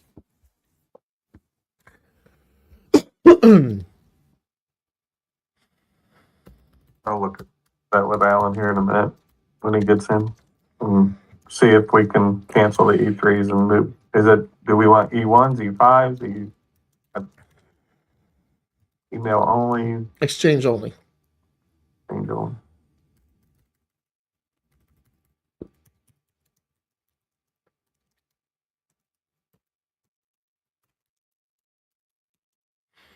And that's a smart account manager move there. Now, ideally, you would get a chunk, like once things are rolling the way they're supposed to be, I want us to get there, but as clients come in, I'm going to get enough budget to where I'm taken care of. I don't need to have private jets and be traveling the world. I would rather that money go back to the MTP to get it bigger. So that way it has private jets that I can use because I'm the owner of the company, and that also the other people that are building it, the other owners, also have access to it. We all have access to the resources of the MTP because we all helped make it come to life. I don't need special treatment. I just need to be set like every one of us that should be set for building the damn thing. And everybody will know whether they, when they get their fair share, when we get to that desired state, they'll know why they got what they got, because they'll look in the back of, was I supportive? Did I show up and really contribute and collaborate? Or did I, fight every step of the way and hold back and create issues? And like, how was I helpful with the MTP? I wonder how Steve Jobs, when he went and gave everybody their fair cut and cut certain people out, it was in the movies even, like people got pissed, but he was like, you didn't do shit. Like, you were part of the family, you got something, but you're not getting what, Wozniak got because you were just a soldering guy. Like, That makes sense to me to some degree. I mean, I believe in seniority. I believe in those things. So anyway, so I put in here that we've discussed this. Again, this is the admin pipeline. This is for Microsoft licensing completion. Once this is done and completed, it'll be solid. We should have. I'm not requiring anybody that's 2 hours and below to do SOP and P. If they need SOP and P, that means they're going to want to do AI. They're going to want to do all this other stuff. The admin pipeline has different levels. A small company like Awa, this is pretty much the extent of the admin pipeline, if you will. All right. All right. Did you get Ben's laptop issues updated? I haven't heard from Ben. I'm gonna reach out to him again. I put out a group text and told him to call me. Do you have the Brandycore admin profile set up so you can get to the admin pipeline quickly and easily? No, that's something that I've got to get. Yeah, because this list right here, like, as an account manager, like, own this list. If I find myself not to be involved and I see the admin pipeline going, everything's flowing, why would I be getting that budget? Again, Navicore gets a significant chunk of profits, right? We want Navicore to get 50% and the other 50% to go where it needs to go. And we're flexible on things. We can talk about them, but that's currently, it's always been the gist. Or we do thirds, like I get a third, you get a third, and the MTP gets a third, depending on what it is. But yeah, the MTP should always be considered as like a person, and it should get funded so that way we can continue to invest in it and build in it. Because that's another thing. Like Hiron, Ash, I do invest. I spend money on all this, and they're helping not just me; they're helping everybody, including you. So yeah, it's only helping you if you're using it. If you're not sticking and being consistent with the MTP things, then yeah, you're hurting yourself and us.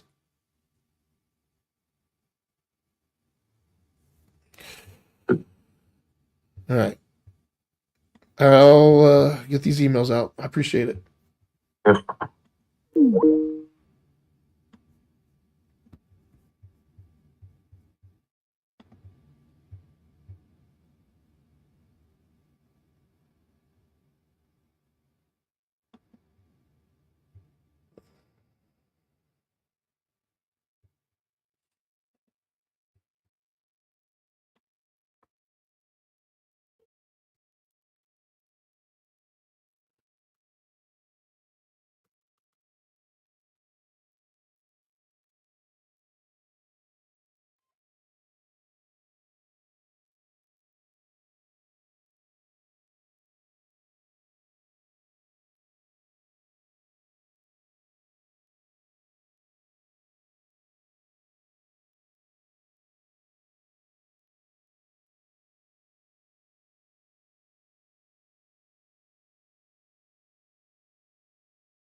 Get it, boy.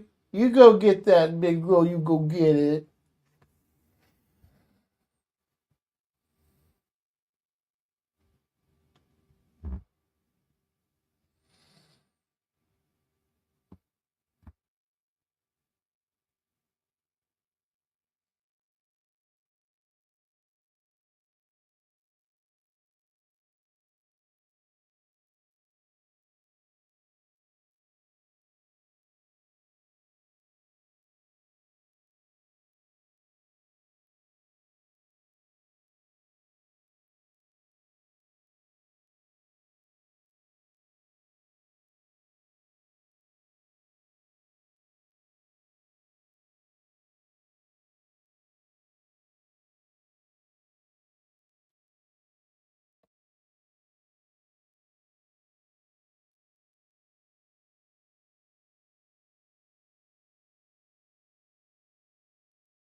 This is Joseph.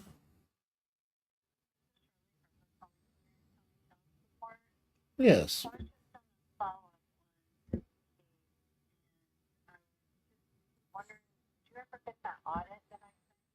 I I do not remember seeing anything from you guys, and again, I'm not sure. Is this all over $200?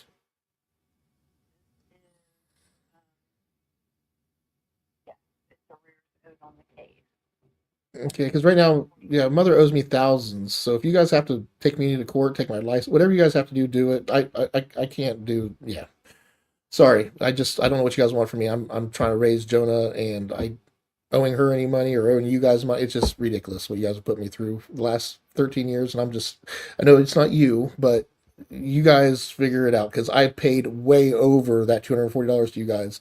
I don't know what else to do. So yeah.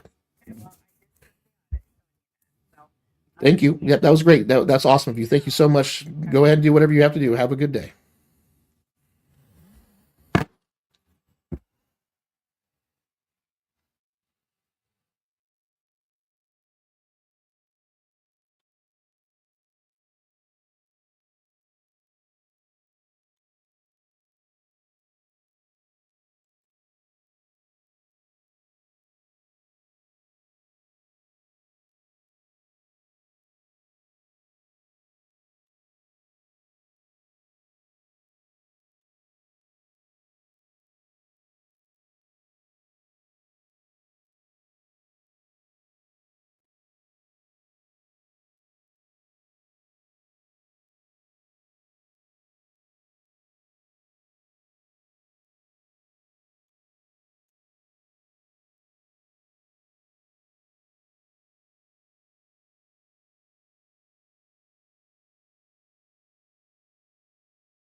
Must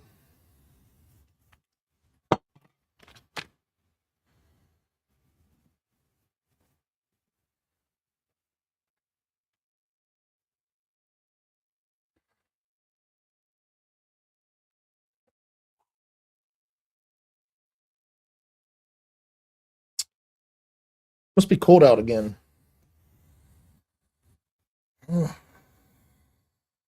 Does not get cold in this basement unless it's freezing outside. Mm.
I didn't do it. Hey, my phone and actually my iPad, I believe also is not syncing up my calendar. Oh no. On your Fisher Design account, right? Yeah. Here, hang on. Amazon's gonna be here soon, don't overreact. Okay, yeah, so yeah, it's not like syncing up. I made like a bunch of Appointments. yeah, and they're not showing up on my phone. Let me get my iPad too. Here, hang on.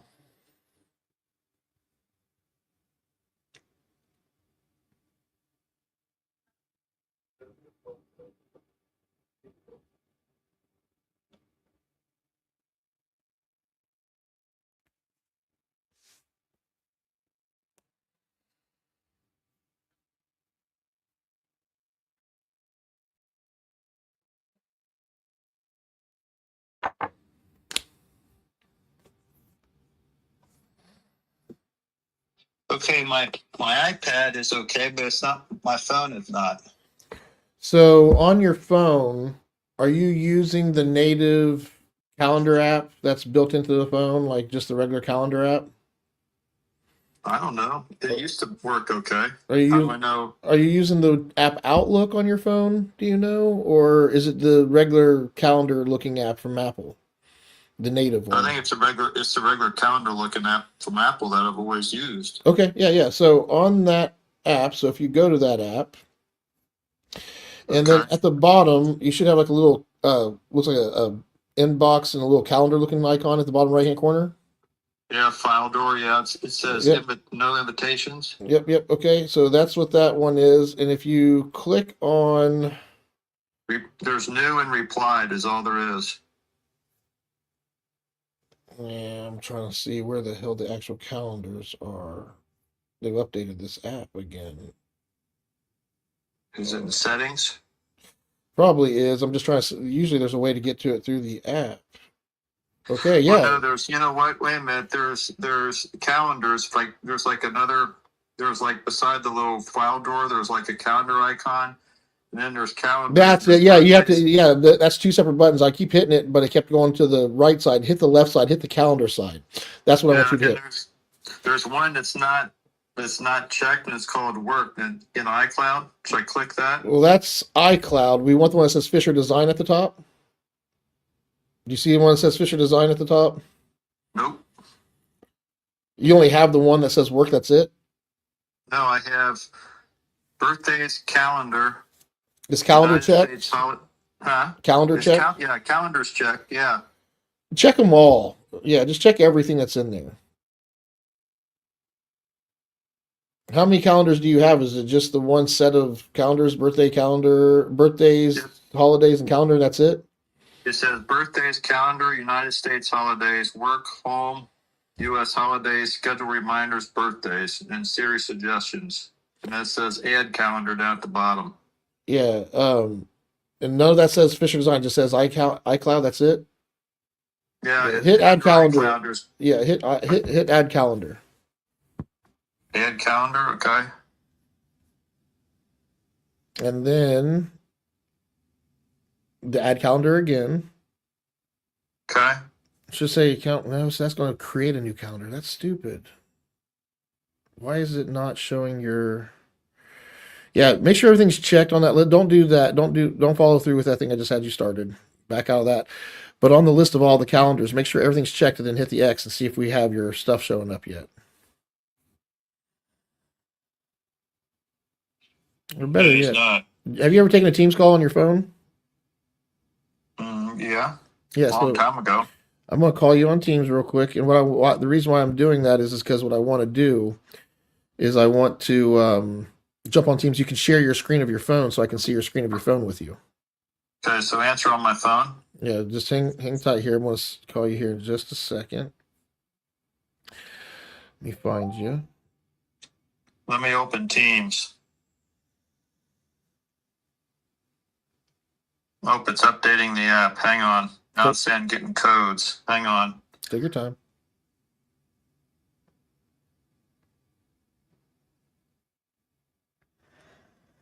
Okay.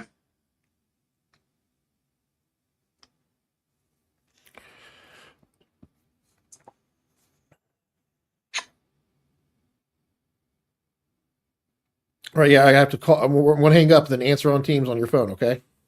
Okay. All right, thanks.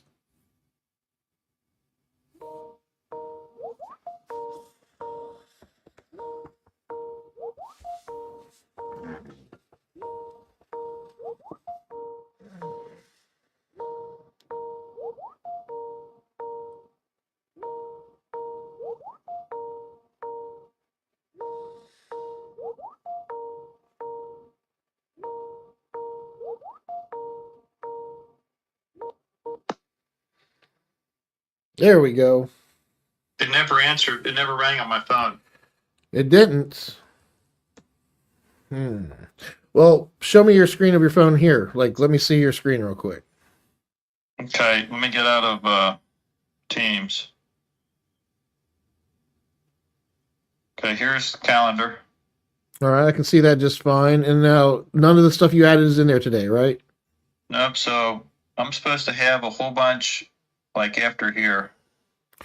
And let me jump on your computer with you real quick. Give me a second to get to my app. I should have done that while I was waiting on you here. Hold on.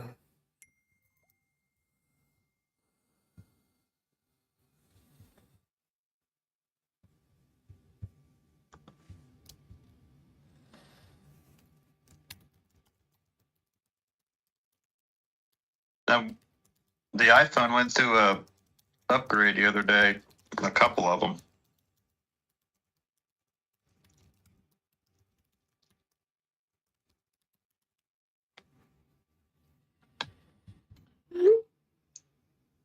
Bear with me. I'm trying to get into my application here.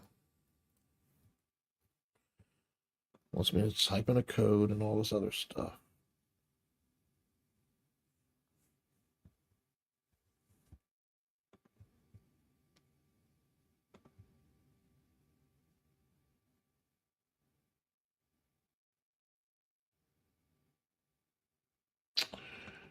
And we're on your MacBook, right? Yeah.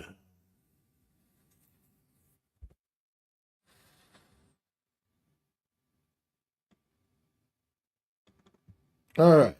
So this is your calendar here. This is today, the 4th. And you're saying that this doctor's appointment's the thing that's not showing up, right? Well, hang on. The doctor appointment is there, but what is not there is see these right here. The salary These adjustment top, yeah, they're all not there for tomorrow. for tomorrow. Okay. And see how this is purple? Look, this is purple versus orange. Correct. So what I want to do is go look at your calendar on your computer, which is this is the same as that's on your phone. So yeah, none of those calls are here. Let me see. Oh. Yeah, here's this is your work calendar right there.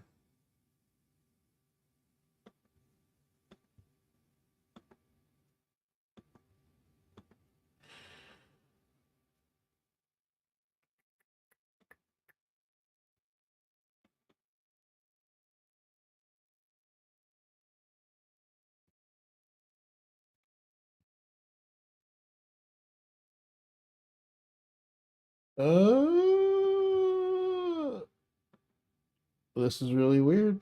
I think it's something to do with your iCloud account, to be honest with you.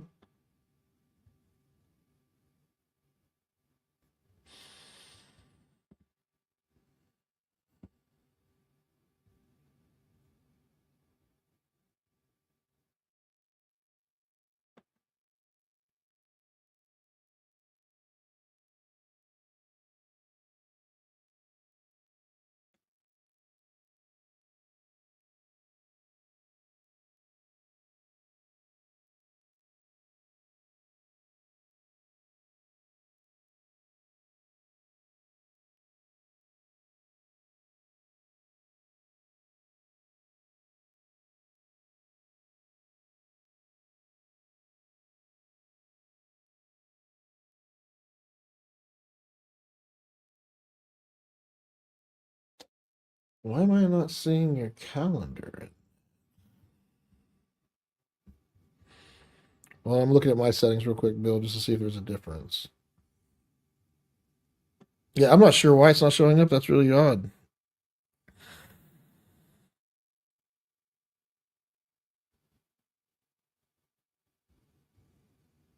I don't have calendar in mine either.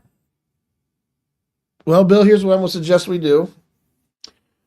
I suggest we reboot everything. I know that's probably a pretty generic, crappy answer to hear, but I don't really know what else. It sounds like something might be hung up. And Okay, well, it went through. these are in the morning, 10 a.m. to 11.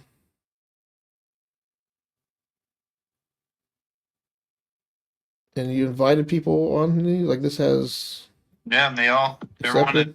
Yeah. Yeah.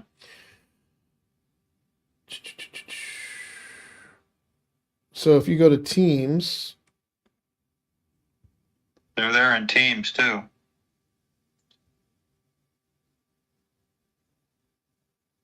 come on.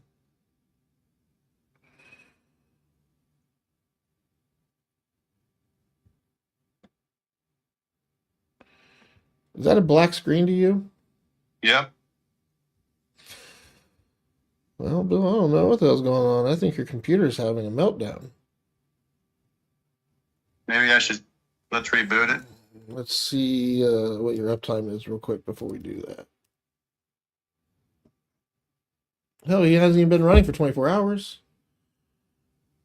You just rebooted it last night, it looks like. Or yesterday afternoon, maybe. Evening. Yeah. Last night at some point it rebooted.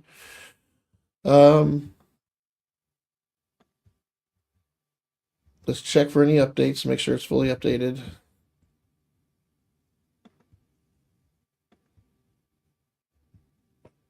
You're on 26.2. You shouldn't have any updates. We'll do a quick, similar to a wellness check real quick. Just check all your apps, make sure they're up to date real quick, and then we'll reboot. Yeah, if it's still happening. Like, give it like an hour after your reboot, too, to make sure, give time for everything to sync up and do everything in the background.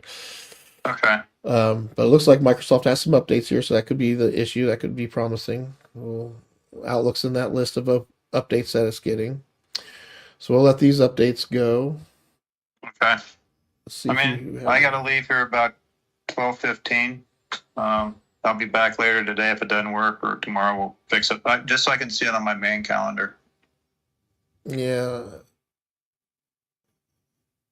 Come on.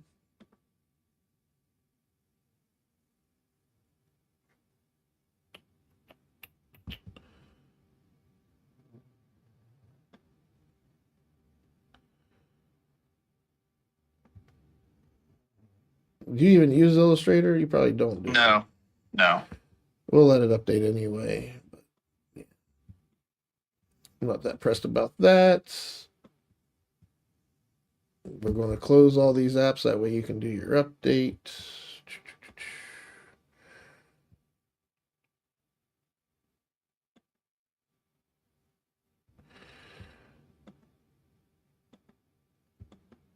Do you need to save anything here?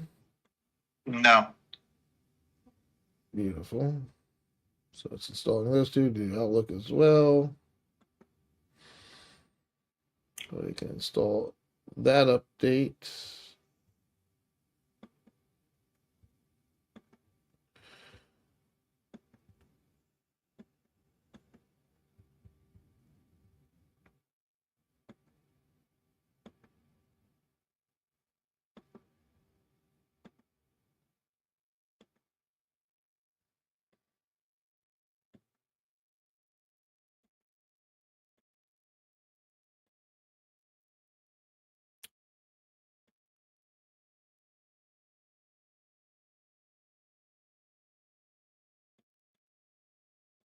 On the other screen it says no stay here. Let me hit that.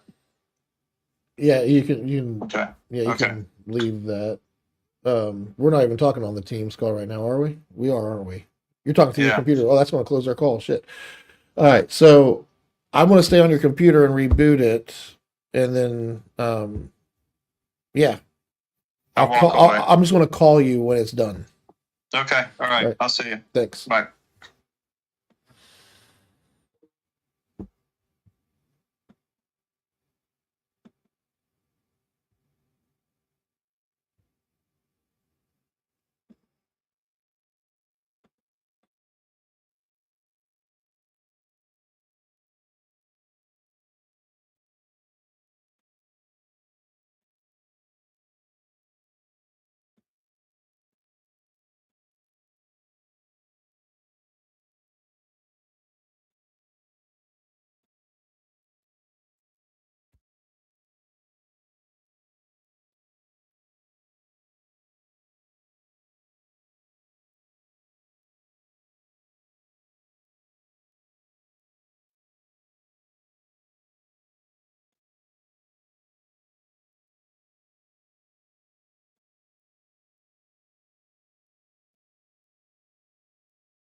Yeah.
Yo.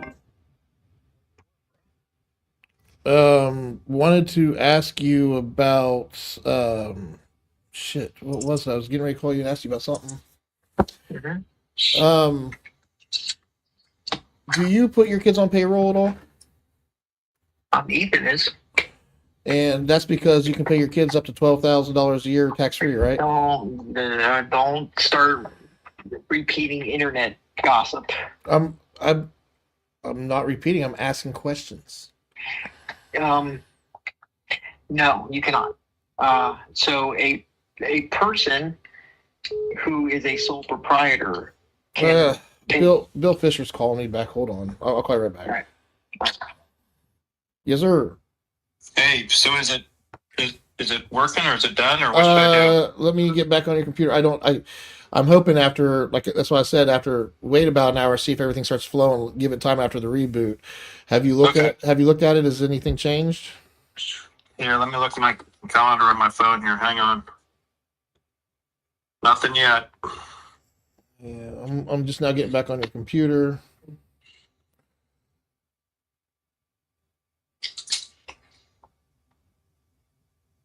Yeah, they're all there for tomorrow and whatnot. Yeah, Bill, I would have to. Are you going shooting today? No. I was gonna say if so, you can I just swing by so stop here a little Yeah. early. But if you're not coming through, I don't know. I need to have my hands on it if that makes sense. Oh shit! Really? Well, Okay. just because it's hard to remote support a phone, right? And it looks like everything's working online as far as like on the web. It looks like it's working. If I go to, let me look at one more thing here.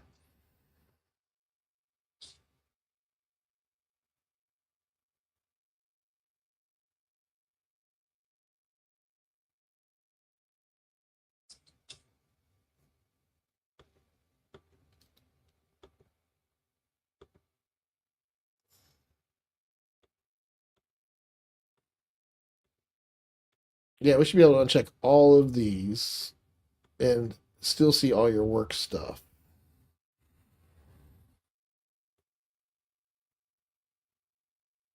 Yeah, neither of those are them. Let me look online at your online account real quick. Your browser must be on the Here. other screen here. Let me. Here it's on the other screen. Let me take it. I got it. I got Oh, it. I got it. I'm okay. here. All right. So we're gonna go to cloud.com.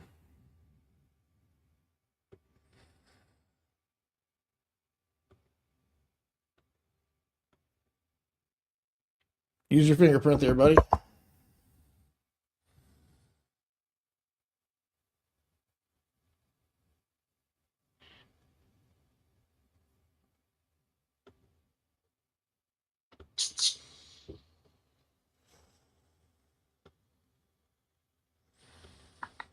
Yeah, see, this doesn't even have your calendar listed.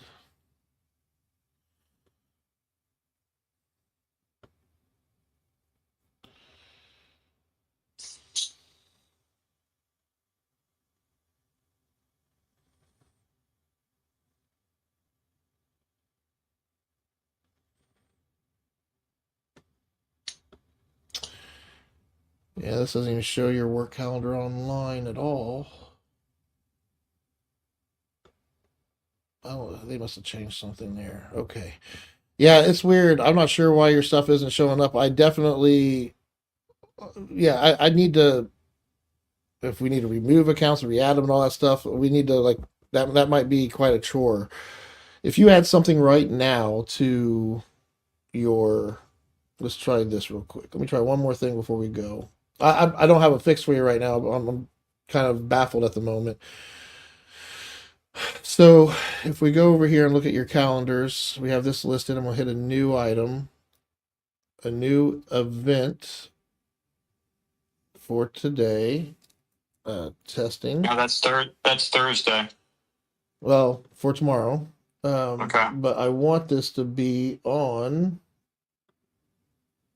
the work calendar.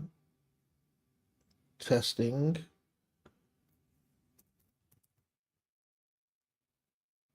So for lunch tomorrow, we have this set up in your calendar. Now that should be communicated over to here for lunch. We said 12 to 1 on the 5th.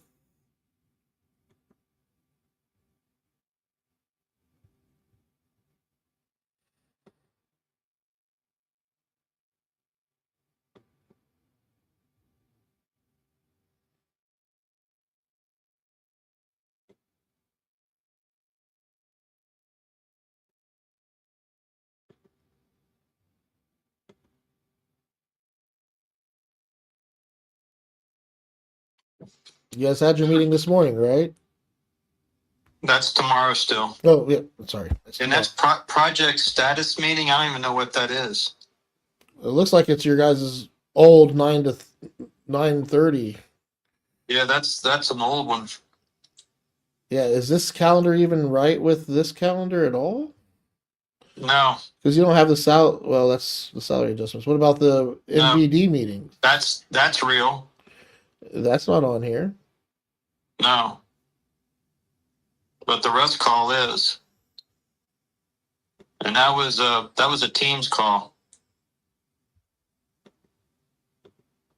Maybe between Teams and the calendar's mixed up.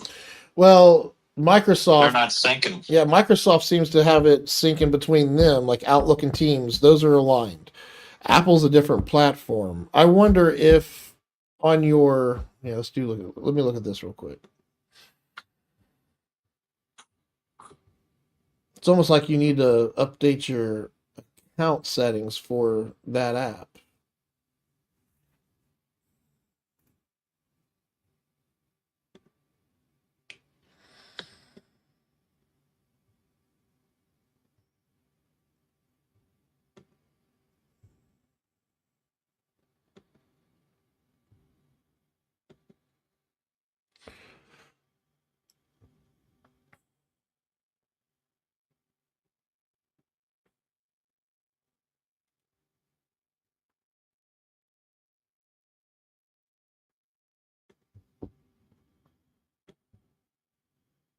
I'm removing this account and re-adding it, hoping that will fix the problem.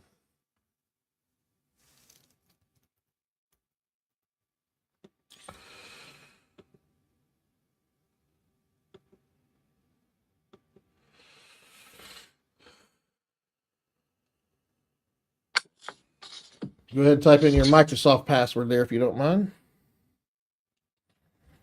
I think that's it. Hang on, let me check.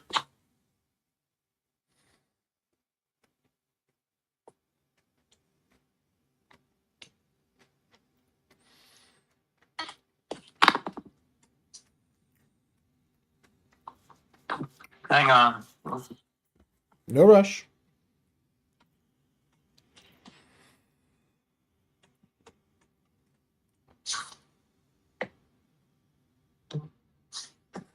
Approve sign in.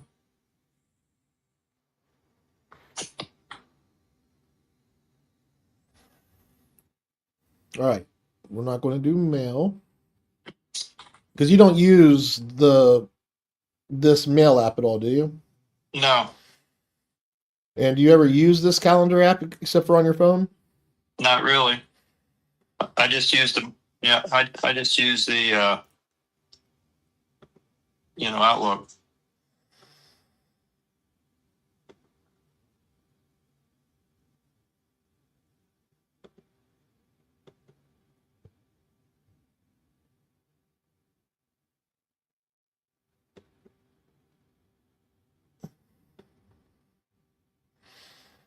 I know you don't use reminders and notes, but they do sync well, and if you ever decide to use them, at least they'll be on.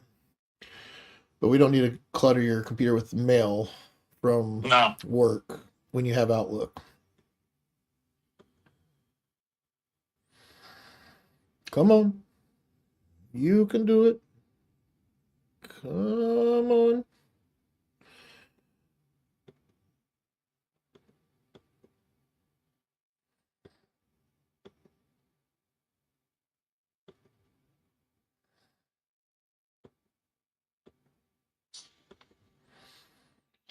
And close that. Reopen it. Maybe that'll help.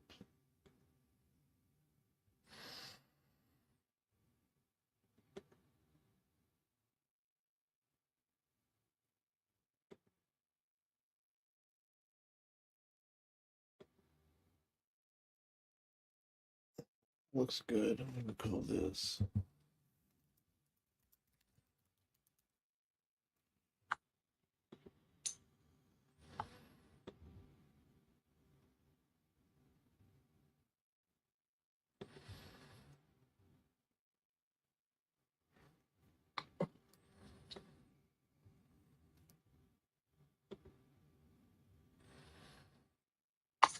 On your phone, we should do something similar to what we just did.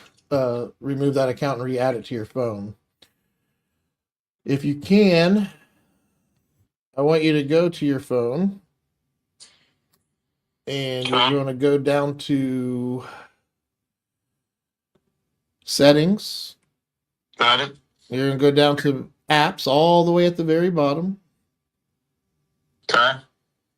And then you're going to find mail. It should be in the M's. It's alphabetical order. Go to mail. Got it. And Two then accounts. There's two accounts. There's iCloud and work. go to work. And down towards the bottom or scroll all the way to the bottom, you should be able to delete or remove account. So it says account not authenticated. Re-enter password. I bet you that right there is the problem. Yes, enter password. That is the problem, I guarantee it.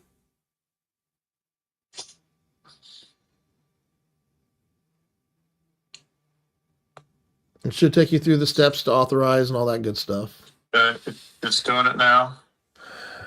Why isn't your Exchange account showing up on your damn computer now? I just added it.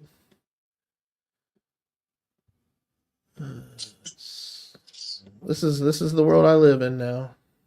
It's supposed to be zeros and ones, but they're creating gray matter. 0, 1s, and gray matter. I did it and they're still not there.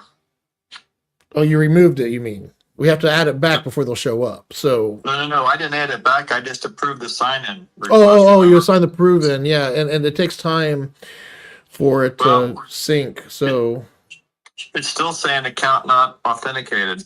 Should I do it again? no, go to the bottom and remove the account. We're gonna be mean to it. Delete from my phone. Yep. It's deleting. We tried being nice to it. Now we're gonna grab its hair and show who's boss. Okay. Now add account. Add account, correct.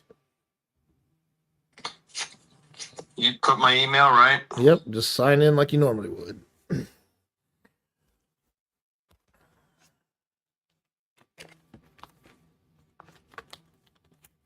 So is that only seasonal you going shooting? Yeah, I don't shoot in the wintertime. Too cold. Are there guys that still go up there and do it though? Yeah, but just a small group. The super the ones that are like super hardcore about it? Super hardcore. They're all retired. You know, they got nothing else to do. No. Okay, so then I go next. Enter your email address, right? FisherDesign.com. Next. And then there's iCloud, Microsoft Exchange, blah, blah, blah, Outlook. Which one do I do? Exchange. Okay. It says email. It has a description, Fisher Design, but Fisher Design is all one word. You can that's probably the label or whatever they're calling it. Should be able to rename it something else if you want. I'll separate it. Yeah, I probably would too. I like things to look good when I look at it. Then hit next again. Yep. It says sign in to FisherDesign.com Exchange account using Microsoft configure manually or sign in. Sign in. Yeah, Verifying. Yep. Wants to continue, use MicrosoftOnline.com to sign in. Continue. Yep. Approve sign in again. Yep. You're going to do that through the authenticator. This time it should be to add it, and it shouldn't say what it was saying before again. Okay, it's done. Where do I go back to? Go back to your main screen. Go to your calendar.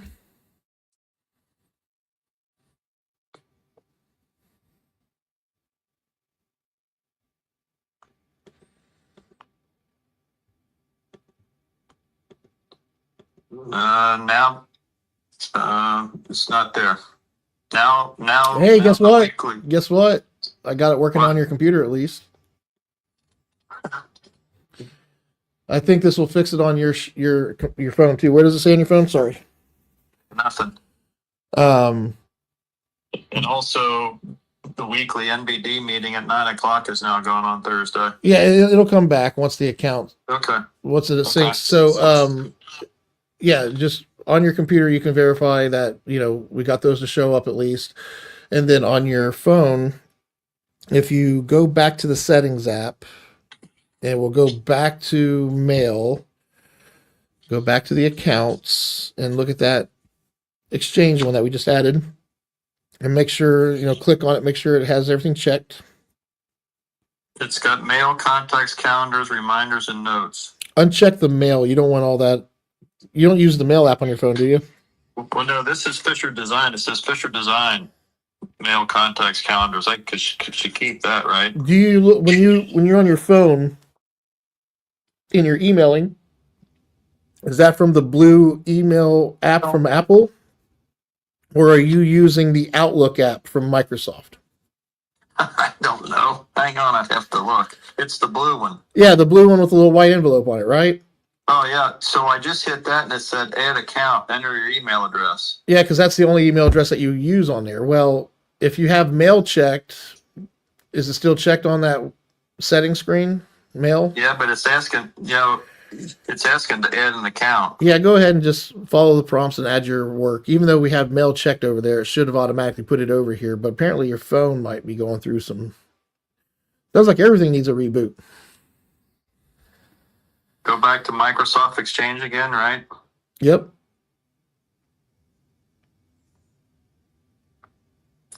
And it did it again where it's just Fisher Design, one word again. I'm just going to leave it. Yeah, just leave it. Sign in. Yep. It's verifying again. Continue. Are you trying to sign in Apple Internet accounts ? Are you trying to sign in what? Are you trying to sign into Apple Internet accounts? Yes. I Continue. guess. Verifying exchange. And once more it says Fisher Design save, mail is not checked, contacts, calendars, reminders, and notes are checked. Check mail. It's not letting me. It's grayed out. Mail is grayed out along with the button. Are you able to hit next just to get it done? I can hit save. Yeah, hit save. It says account added. All right. And now And it says no mail. yep. And if it does take the mail, it takes a second for it to start populating it all Okay. in there. Now I've got mail. Okay, so mail's starting to pull in, and that's your work email, right? Yep. Go to your calendar again.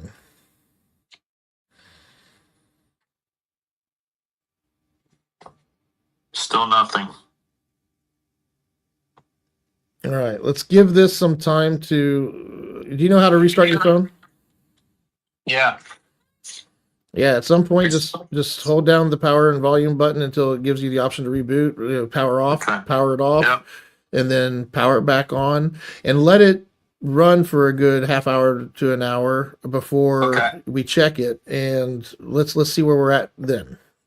Okay. Keep I me- got a doctor's appointment to go to anyway, so this will good time. Yep, and I have from 1:30 until about 3:30. I'm in calls, but Okay. if I don't answer, that's why. Just call me when you get back, and if I don't answer, I'll call you back as soon as I'm done. Okay. Sounds good. All right, I'm getting off your computer, boss. All right. Thanks, See Mike. ya. Thank you. Yep. All right.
Well, So how many brands does Brandy Core manage? I know they have the different Arby's. Are you counting each one of those as separate entities?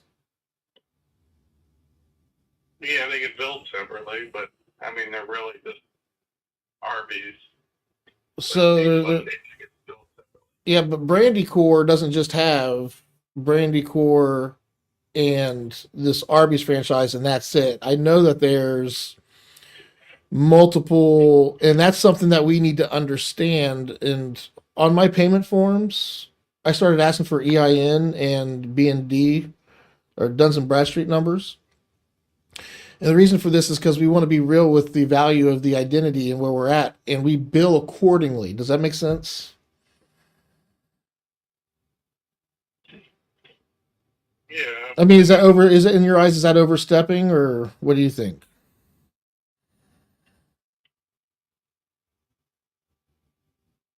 I mean, I don't. All we're providing for like the Arby's is the Microsoft Office apps. Yep. And what does Brandy Course provide them? I think they just have Donna do their bookkeeping. Correct. So if we look at that functionality, each Arby's has to report stuff back to Brandy Core, correct? I mean, I really haven't gotten into what it is that And this they is do. yeah, and that's fair. And what I'm trying to tell you is when we do governance and administration, we can't just look at the 5 people in the office. We have to look at everybody that touches information that's generated from Brandy Core, and that's why we talk about the data stack, right? The data stack is all data from that business. And I would assume that somebody is emailing Donna something from those computers, which is why they have to have Excel on them so they can fill something out and send it to Donna. It's part of a workflow. So it's Donna, it's all the account managers, and the work that we do is to ensure that all data in their data stack is accounted for, all people that touch it are accounted for, and that we can securely manage that tech plan by writing it out. And it's not just 5 people. I mean, that's the big rub here I'm trying to get across. And if I go to their users in identity, and these are members, meaning actual people, there is a total of 47 users. Do you know who Bill Martin is? He's the sales guy. Wendy East. Only not there anymore. Vicky DeCentes. Not there. Vicky Clary. Not there. Tammy Schaffer. Not there anymore. Thomas Cruda. Not there anymore. Tamara Burton. Not there anymore. Who's keeping their shit clean? What are you looking at? Are you Their looking at their identity. All the accounts that are active in their account. their license? They're not licensed, but they're active. They're active accounts. Okay, are we supposed to delete them? I didn't know we were supposed to delete them. My point is that you don't, and no, that is not an expect. I mean, go ask the client what they think. What do you think they're going to say? They're not there anymore. Go ahead and delete them. Whose job is that? Do we nickel and dime that, or do we make that part of our process and make sure that we keep it up to date as we go, or do we rely on them to go in and clean it up and tell us what to do? Like, are you seeing what I'm trying to say here? Who's managing that? Who's the gatekeeper of all that? I'm putting a face on it. I'm giving it a name, not a person. We're not putting a person on it, because if we put a person on it, that person is the king. They get to run around with it. We don't want it to be on a person. We want a brand to be that thing. We all are part of that brand that helps make a tech stack. We know our roles in it. We know while we're in there messing with the machine, if we look over, we see something fucked up, we can go, oh, that's either a matter or that needs to be an objective, and get it off to the right team. And every leader in the organization should know what that is. So that way we are actively, officially using our administrative framework to keep things on the up and up, if you would. I mean, does it make sense at all? Administration, governance. It does, but you're pointing out something that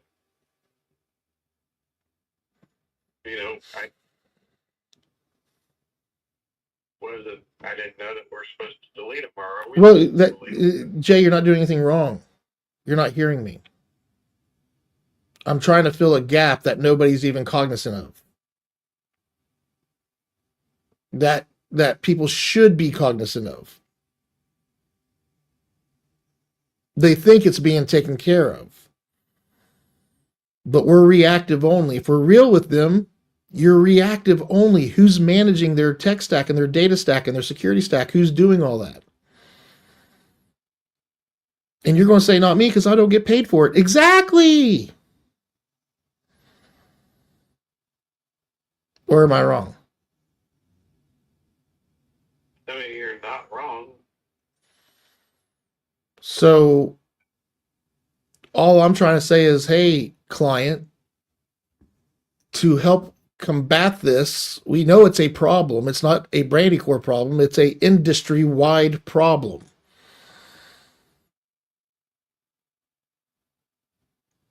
Administration is needed. Governance and having a system to govern them in. Now, I can do a third-party app, finally.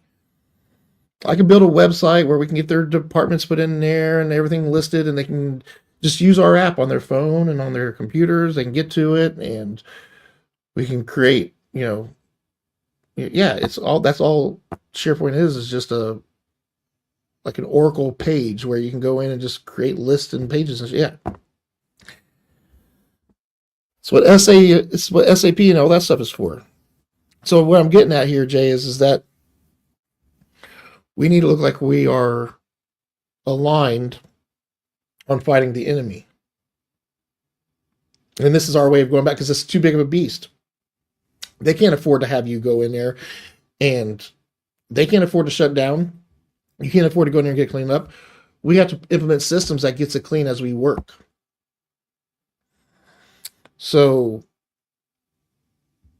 in this writing, you're probably going to be like, oh shit, this doesn't make us look good, because it's saying that you guys are reactive. And we are here to fill that gap. It's something that we've been working on for a long time, and this is the method that we've come up with. They're aware of it. They've wanted SharePoint for how many years now?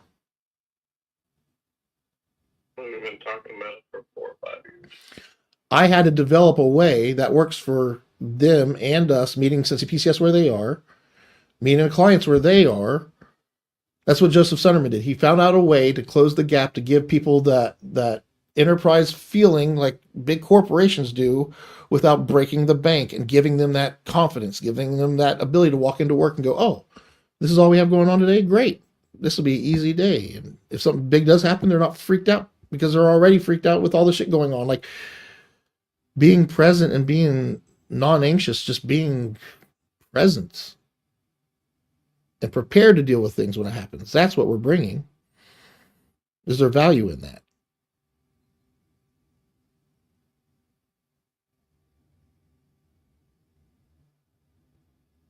I mean, obviously there is, but I don't know that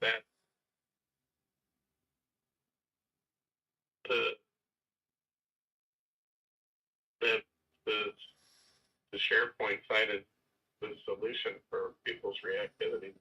It's a tool to use. It's correct. That's why we're saying it's not technology. What we do isn't technology. We're using technology as part of what we do. It's a big part of what we do. And SharePoint is just one of many of the different tech stack tools that we have. using QuickBooks and HubSpot. Like the way I'm tracking things in 365, it's like, why go do it in a HubSpot? Well, because when we start doing email campaigns, we know the bigger picture that that's the way to go for external communications. SharePoint's limited. It can manage and do things internally. And yeah, we'll evolve into it, but we want everybody to evolve with us. We started with Cincy PCS, going from a glorified geek squad to a MSP to a truly fully rounded managed provider. All we have right now is 8 service groups and VCIO. That's all that's locked in for the 26 MTP. That's what we're good at, and that's what we know works right now. VCMO and VCHO and VCFO are being created as we speak.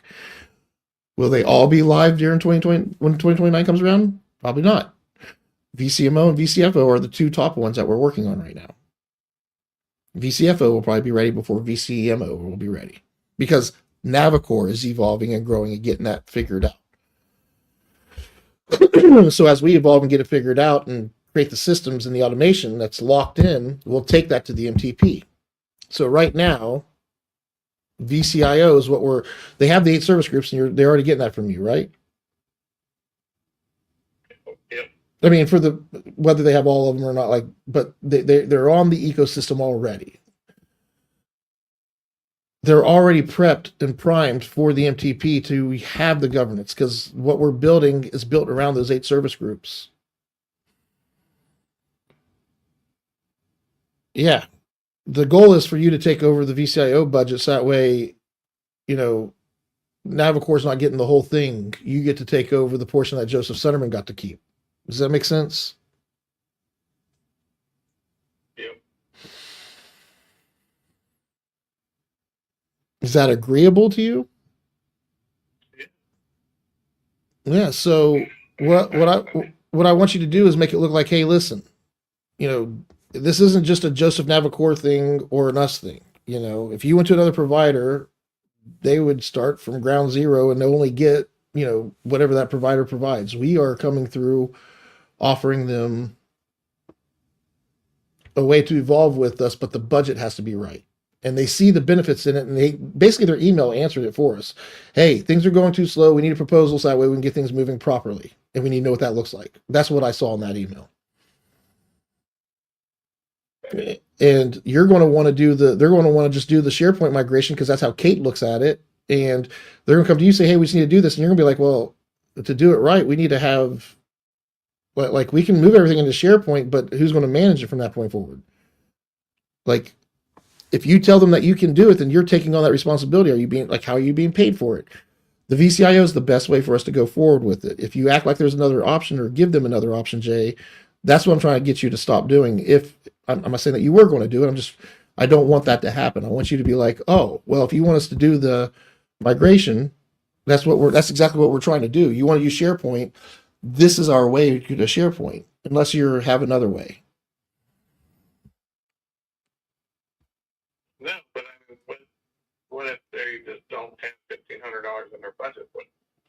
Do they not get SharePoint? I mean, Hey, that's a fair question. We can only go as fast as they want to go. If they're only focused on surface level stuff right now, we can back off on the team site. In fact, I'm going in today to edit the team site, because in governance with the MTP now, the team sites, when they're working with us, we are in control of those team sites. If they want management of it, they can have it, but that means we are not responsible for their SharePoint anymore.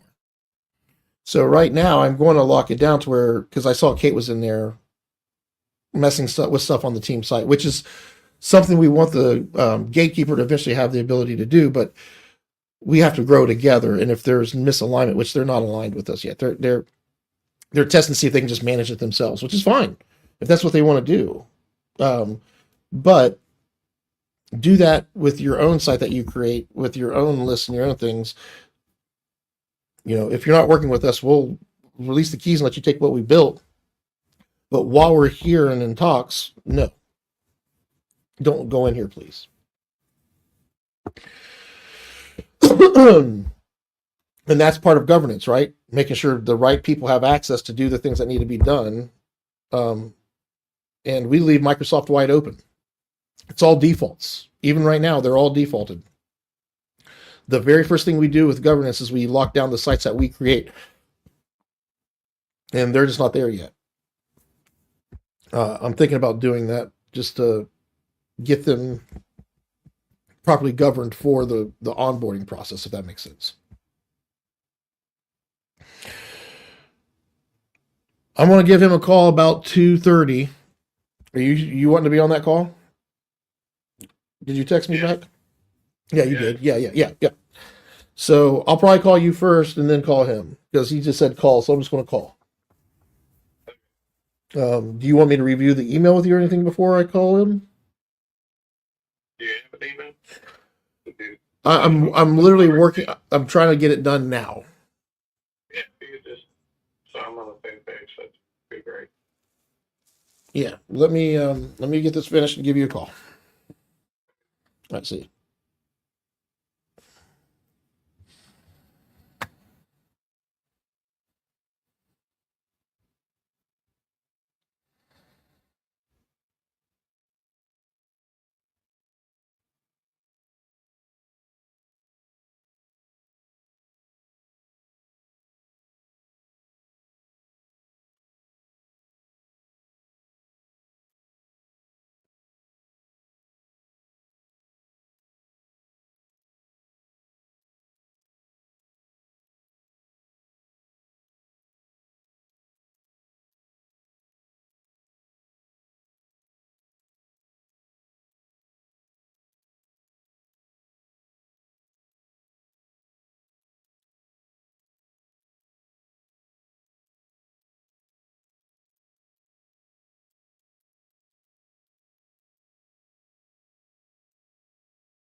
early in here still. What the fuck?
This is Joseph.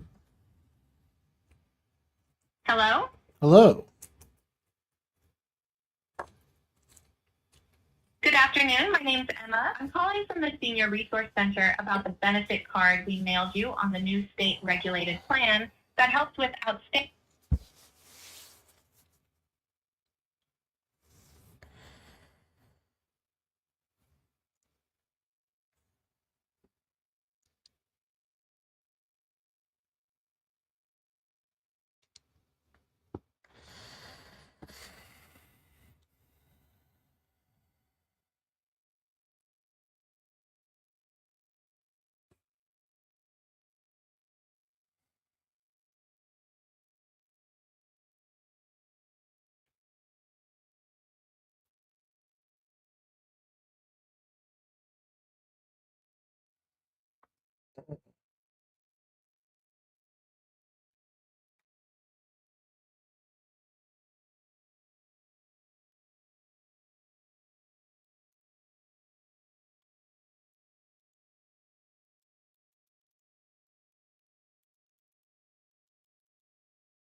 This is Joseph.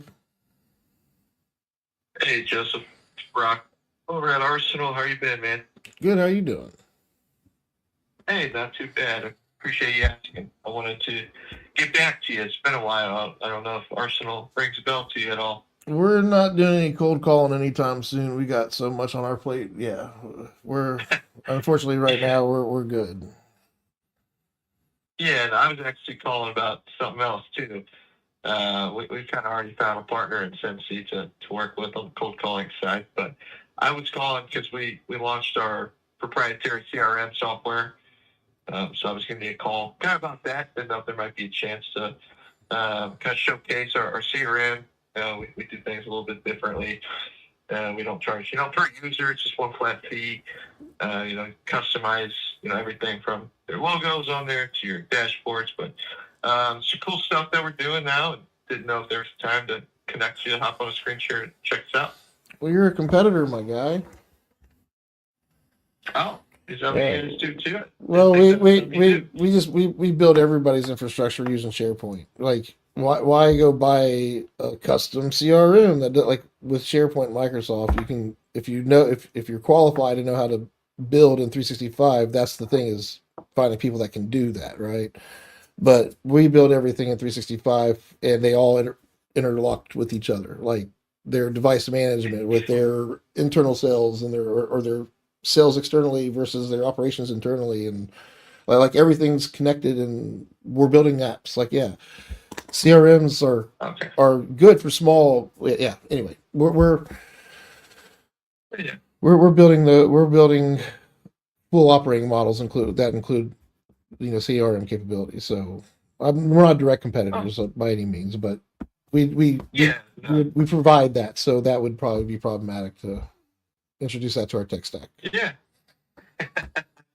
Absolutely. Well, yeah. Well, no worries, man. Sorry for the confusion, but no, I hope everything's going well too. And on the cold call side, if something pops up, if you guys are in a better position to do that, maybe we can reconnect on that side of things too. So I mean, at some point, we're going to want to find what we call it an anchor, and we're going to want because we have a way that we deal with onboarding and everything, and actually we're licensing to other MSPs.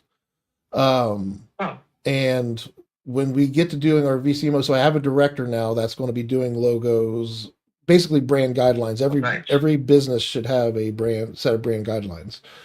So when we do this, we're going to need to find somebody that can scale as we bring in more clients. Like, hey, can you make calls? Do you guys do cold calls? I don't, but we have a partner that does. So when we do our fractional marketing side, which is we're finishing up our fractional financial side right now, which ties a lot into the CRM side with sales and status and getting through the sales funnel, right?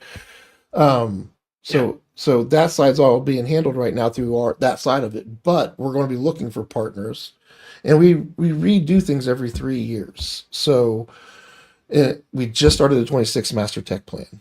So when we get to 2028, we're going to be re-looking at everything, and that's when we're like, hey, is HubSpot still the ideal partner for us, or do we want to find an anchor, somebody that actually does this stuff and has proprietary stuff that could be that for us? And every client that we have would then be a client of that anchor, if that makes sense, because everybody's tech plan now shifts from HubSpot to whatever, Arsenal or whatever is there. So that's when we're going to be reviewing things in 2028. Yeah. And you can go to navicore.com. It's a basic HubSpot site right now. Like I said, we just started VCMO. It's not even on part of our tech stack right now. Like, if you go there, we're not even selling it. It's not even listed as a product. We're only doing it for a handful of clients. So what I'm saying is, if you pay attention to this, by 2028, you'll see our growth and see where we're at with the tech plan. And if you guys can compete with what we're doing in HubSpot, by all means, like, bring us on. Like, let's take a look at what you got. But we're locked in right now. What I'm saying is, we're locked in for the next 3 years regardless. Yeah. But yeah, we'll keep an eye on you there, and should be some big things coming for you guys. So maybe at that point we reconvene, and if it makes sense, we'd obviously love to at least have a conversation at that point. So Yep. well, perfect. Always happy to I talk about appreciate you business. sharing, man. Yeah. Do what? I always enjoy talking business, my friend. Yeah. Well, I love it too. So, well, I appreciate your time, Joseph. If you need something, let us know. But if not, we'll keep an eye on you and we'll plan a touch base down the road. Yeah, take care. Thanks. Take care. Bye.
So you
yeah.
Hello?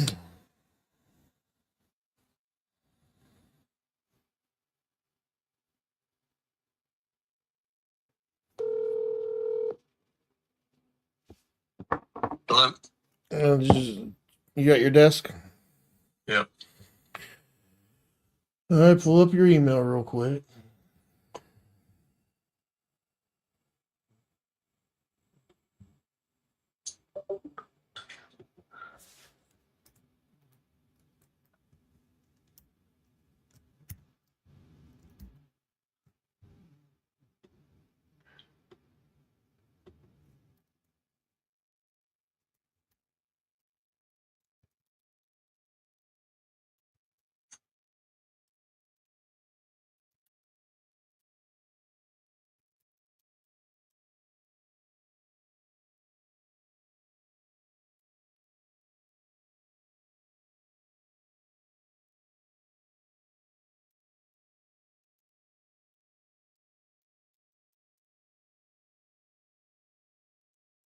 All right.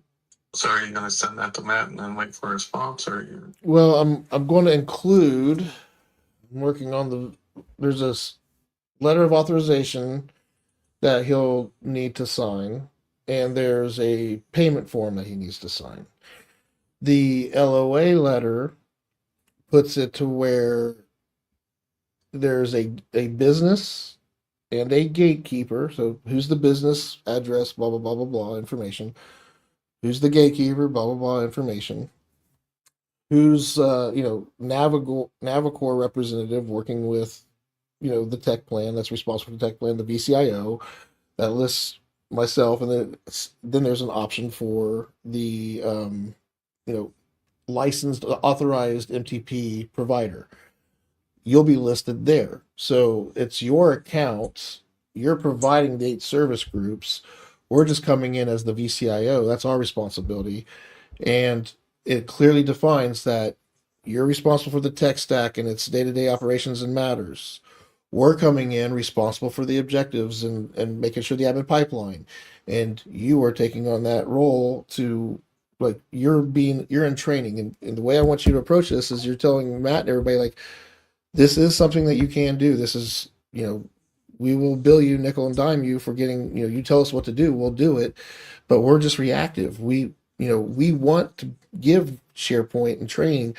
We're too small. We're just a couple of guys. Joe created something and is bringing other people into this, and we're coming on board. So if you do this, I will be basically in training and being reactive, and someday I'll become a managed account manager for the MTP. Maybe, who knows? But it's just being real and authentic with where you are, and this gives us a framework to say that with confidence and shouldn't make you feel bad. You're evolving now. You are part of a master tech plan. You're a reactive account manager. You're learning admin pipeline. You're learning these things. I have to do it right now. That's why there's a VCIO involved. But if you pay attention, you could do it. Maybe you'll be like, you know what? It's cool. I don't need to do it. My clients are happy. Everybody's getting paid. My worksheets are up to date and they're getting paid. What do I have to bitch about? Doop de doop de doop. Right? Right. I mean, that's I'm not trying to fucking get anything over anybody. I'm trying to build something where we're all happy. Win, win, win.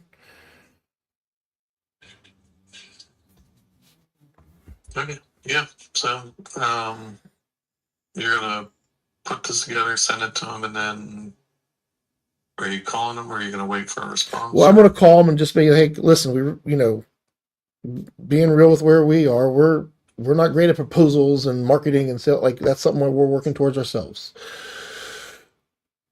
What we need is an LOA and an authorization form, and I'm going to send you an email that basically lays out what we've done and where we are and what we're asking for.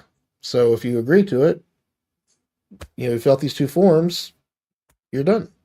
We'll get you on the schedule. Now, I probably should say next steps after this, let them know that, if they do this, we need to we'll meet once a week moving forward, not once every other week. We're going to do once a week, and we're going to be stupid horrible at it at first, because it's them learning how to do it, but we're going to start getting everything in. We're going to build an admin pipeline that we're all proud of, and we're going to start getting shit done.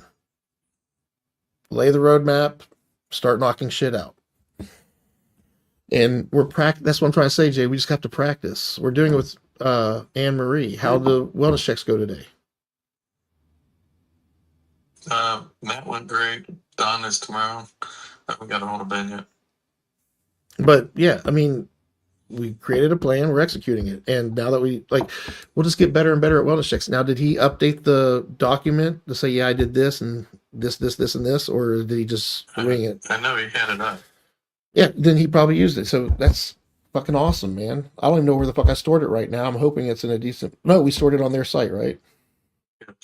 Yeah. So, and that's another thing is when we start building it and working from their sites, that makes it even better. That makes it easier because you don't. Where did I put it? Oh, it's where it belongs in their shit. We're working from where we're supposed to. That's gold. All right, man. Let me get this email put together. I'm just trying to think. Yeah, it ends on that gay evolve with us. If you decide to do so, we will schedule you. We'll we'll have to get.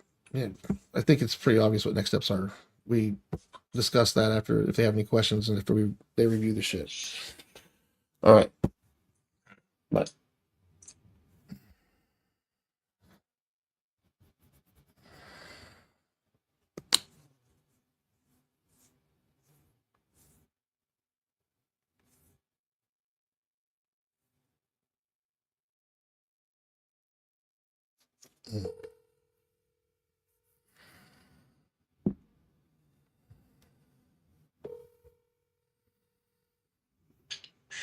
This man.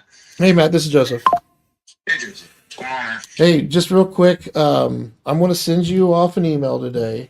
I suck at this proposal stuff. I'm just not, it's not something I'm good at, just so we're clear here. But basically, what I'm doing is I put an email explaining what we've done, what we're asking for, and what our thoughts are moving forward. And then, if you guys want to go forward with it, there's 2 forms I want to have attached to this. Now, you don't have to fill out those ones. I'll send you a digital copy to sign and do whatever. I just didn't want to do all that until you guys were sure what you wanted to do.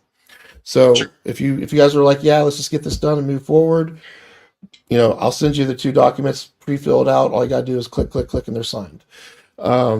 So I'm gonna send you those 2 documents. I'm gonna send it to you, Kate. Anybody else? No, just me and Kate right now. Okay, beautiful. I'll send that to you and Kate by end of day today. Let me know if you have any questions on it. And after this, next steps, if you guys decide to go forward, we just need to get an extra hour into the schedule. We need to meet weekly and start getting things done. So Okay. I know you're busy. We'll talk soon.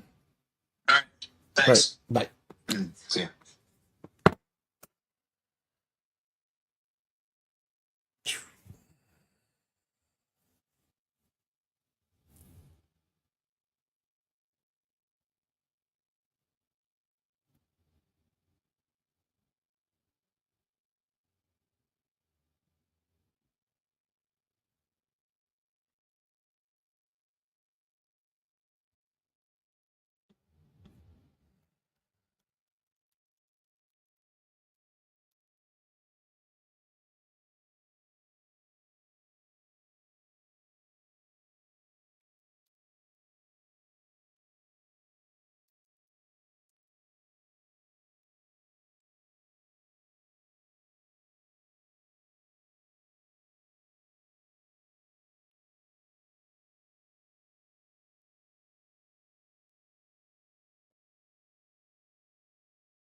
That's real quick.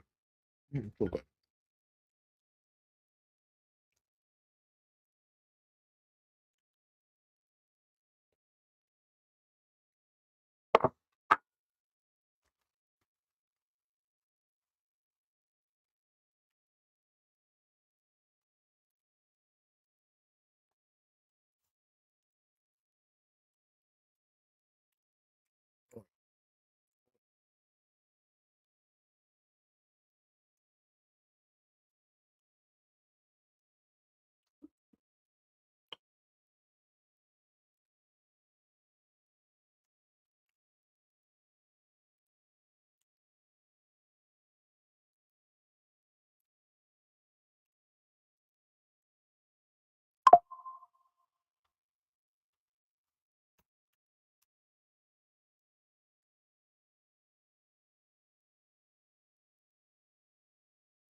I rarely eat. Leave me alone. Go lay down.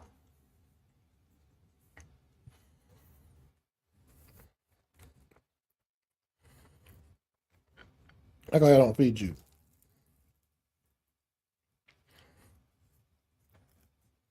Did you eat all that food up there? Is that you? It was, wasn't it?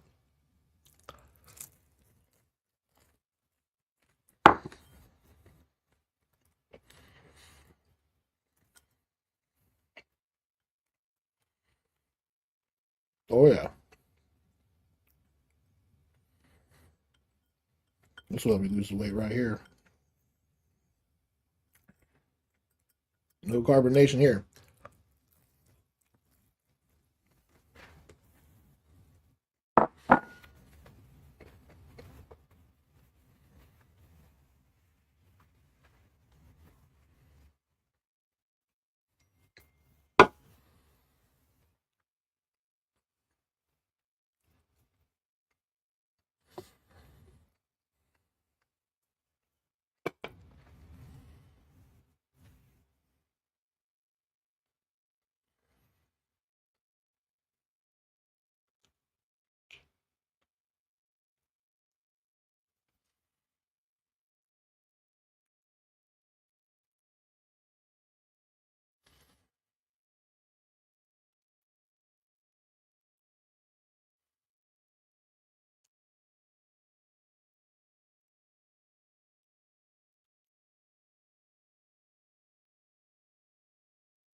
What's up? Hey, just letting you know, it looks like Apple's having some issues with. It's something on Apple's end right now. Every time I try to reactivate these apps and stuff, it keeps on kicking out to an error, and I gotta reach out to Apple. So Okay. I'm just letting you know I'm working on it, and I hope to have everybody up by morning. So it is showing you that they can't access the apps because that makes it It looks at to least me, it makes sense to me, well, because they're saying they're like, I don't have anything on the iPad. are they not even able to log in? They can log in and then there's nothing there. And then I said, okay, well, we can go to the App Store and see if you can download, like, this one guy specifically needed this app called Procore, which is one of the ones that we had on there as the approved apps.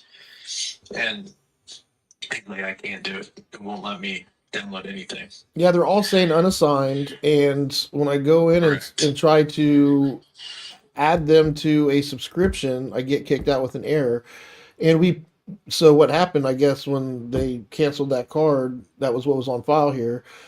Um, when it dropped us, it undid everything I set up, and they took the money. Now they're all caught up and paid up, but nothing is assigned, and I can't even add assignments. So I'm like, I think Apple's haven't. I don't think they've had this issue. I guess I must be the only one not keeping credit cards on file. Either way, Yeah. I'm on it, and I'm reaching out to them because that's all I can do right now. Okay. Sounds good. I mean, obviously, I'll see you in the morning. So Yeah, I'll just be let me there. know. Just let me know when, where you end up tomorrow. Will do. All right. Thanks. Thanks. Bye. Yep.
Yep.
Thanks a lot, Levin. Dude, this is like insanely important, yeah. Oh shit. Yeah, I need you to go into my Microsoft account and change my password like instantly. Oh, what the fuck did you fucking do? Well, I was expecting a file from somebody, so it was a trusted source. I was expecting a file from him. He emailed me from his email and said, "Hey, here, click this Google link." And it was his email, and I was expecting it literally. And then I was like, "Hey, I tried to open this, and I can't open it." And then he emailed me back and said, "I Oh shit. yes." And you actually opened the file and shit. Well, I tried to open it. It didn't work. And is that because you kept typing your password in? Yep. I had to type in my Microsoft password. And do you think you're hacked now because of why? Because I emailed the guy back in the day, I can't open this. And he emailed me back and said, "Andy, I didn't send that. I've been hacked." Who's his IT guy? I'm not I'm not going to stress right now. Here's why. You gave out the password. That's not good. We're going to change it. That's happening. But I'm not freaked out because you have not been hacked. Well, you gave away some data you shouldn't have, like your password. But that is a form of social engineering. Social engineering, that is hacking. So yeah, you technically you were hacked, but you haven't lost anything other than that stupid password. They can't get in because they don't have MFA. Unless they're in your systems, you're not the one that's hacked right now. His systems are hacked.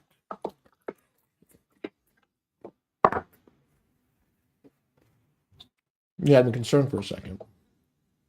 Yeah, I am concerned. Okay, I'm not.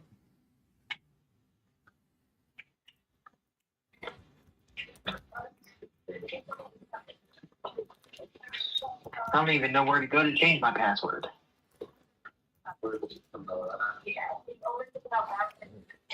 Hit Control Alt Delete on your keyboard. Yep, I did that. If you're still asking, we have problems.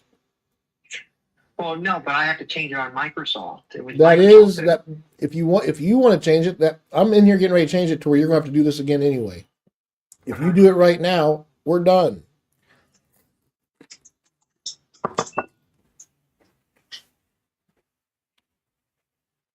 It'll take about 5 minutes to sync to the cloud, but that will change your password everywhere. And that is how you change your own password, just so you know. And I just talk to you that way just because you're an asshole. I don't talk to everybody that way, just so we're clear. Mm-hmm. Okay, so now the next time I do anything on Microsoft, it's going to ask me to change my password again. No. Give it some time, but your phone eventually is going to be like, "Hey, I need your password. Something's not right here." You're going to type in the password that you just made. Mm-hmm. That's now your password. So remember it. Mm-hmm. If you get locked out, we'll change it again. Thanks, But yeah, you're secure. Giving them the password wasn't smart, but if you were expecting a file and shit, that makes sense. But I've made sure that you just can't get in with just a password into our environment. You have to have more than that. Appreciate it, man. All right. No sweat. See Back to it. you.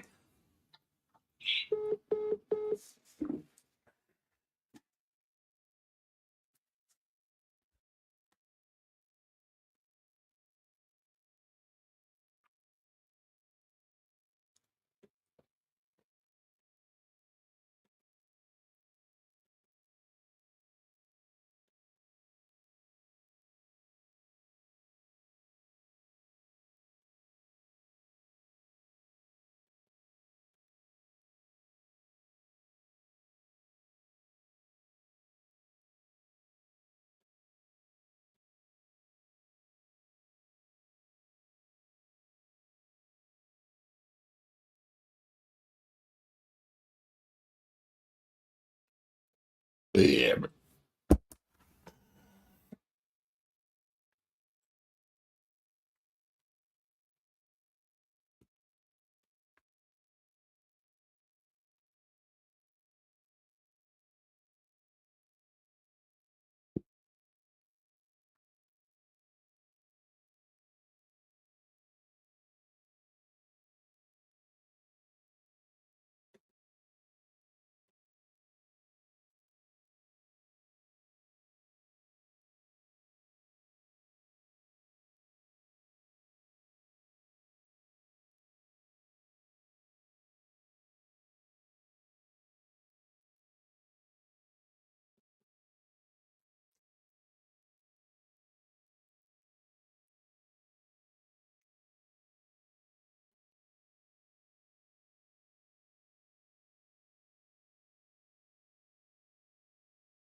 Si 2. Para español, oprima 3.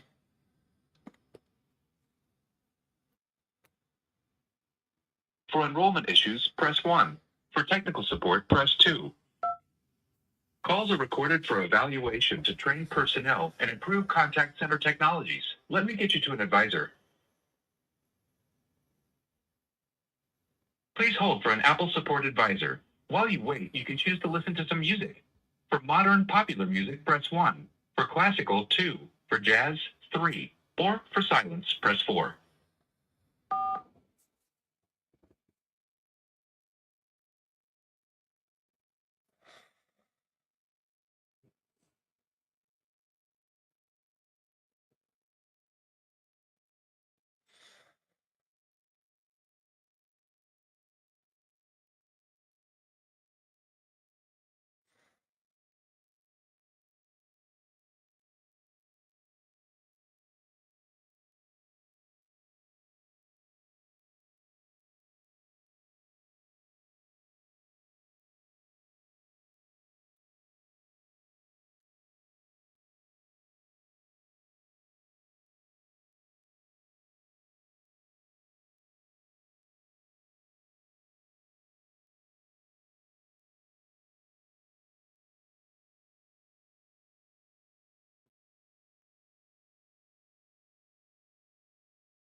Calling Apple Business Reports. My name is Yassine. May I start with your first name, please? Joseph. Hi, Joseph. Thank you for your patience. How can I help you today? Yes, we had a credit card go bad on Apple Business Essentials, and it stopped our services. We updated the credit card, but it looks like all of our devices are unusable still. Usable. Got it. Well, no worries. I'll be more than happy to assist. Thank you so much for the details. Quick question. How long ago did the credit card expire? And, in comparison with when you renewed it? I don't think it expired. I think it got canceled because of fraud. And we were not notified to update the Apple Business Manager. At least we didn't get the notification. We missed it. And it elapsed last night because the crew was using them yesterday. Today they had no apps, no nothing, and that's when I saw the credit card was bad. So I updated it, and we were charged this morning, and everything was updated. But it looks like all the devices are unmanaged, and when I try to add a subscription, because I don't see any subscriptions. It gives me an error to report to Apple, and that's all it lets me do, and I can't do anything. Got it. Well, no worries. I'll be more than happy to assist. Now, typically, if it hasn't been a long time, like 30 days or so, they should just recover. Let me take a look. Can I get one of those device serial numbers? Sure. Let me get back in Apple Business Manager real quick. Okay. And I will also say, do you remember if you guys did have the device plan, or do you employ one device plan? I want to say we were on the user plan. Okay. Did you add the users back to that plan? They are already there, yes. Okay, great. That's a good start. Okay. Yeah, so let me refresh here. You want a device ID? A serial? One of the serials to just see what happens. Yeah. Okay. We're waiting for it to load here. It's been acting really slow, too. All right. Serial number Mary, Frank, Peter, Tom. 2 Charlie, Q, Junior, Raphael, 4. Got it. And you renewed the credit card yesterday, and you saw that you were charged this morning. No, we renewed it this morning. Oh, renewed it this morning. Okay. This morning, did you have to actually add the users back to the plan, or were they already in the plan? There is no plan. Oh, so when you click on subscriptions on the top left, what do you see? All I see is billing overview. Oh, okay, no. So when I click on add plan, yeah, that's where I try to go through and I employee plan, just one device, no additional coverage, continue. I choose the iPad users. There's a group of 12. They all need to be in the group. Not all users, just those 12. So I hit continue. And it says, okay, for $35.88, $2.99 for 12 users with MasterCard. That's the right number. I hit add plan, and I get a big error. That time it added it. I don't know if you did something, but that time it added it. No, you didn't do nothing, but go ahead and please make sure to assign device management back to those devices.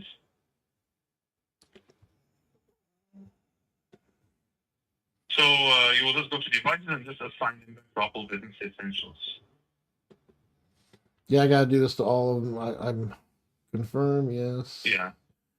Is there a way to does the collections, do I have to redo all the collections and everything too? So if this happens again, I have to rebuild everything, is what I'm asking. No, that's the idea here. We're hoping we don't have to rebuild nothing. Since you haven't been too long, if we just add them back, you will probably pick up where you left off. But there is no saying we have to try first. Yeah, there was a way to select all 10 of them. I just hit all devices and then hit assign device management, and it's doing them all right now. Okay. Yeah, because I see that yesterday the device was unassigned, and this device you gave me at least was available to claim yesterday, and the profile was deleted, and now it doesn't look like it's connected to Business Essentials anymore, and now it is. Profile assigned. Okay, the user is there. And do you have one of these iPads with you? No, I'm remote. Okay, we just want to test one of them at least. To see No, what but it looks happens like now. yeah, I think we're good. I'm going to go ahead and call them back. I really appreciate your help. Yep, you very well. All right, so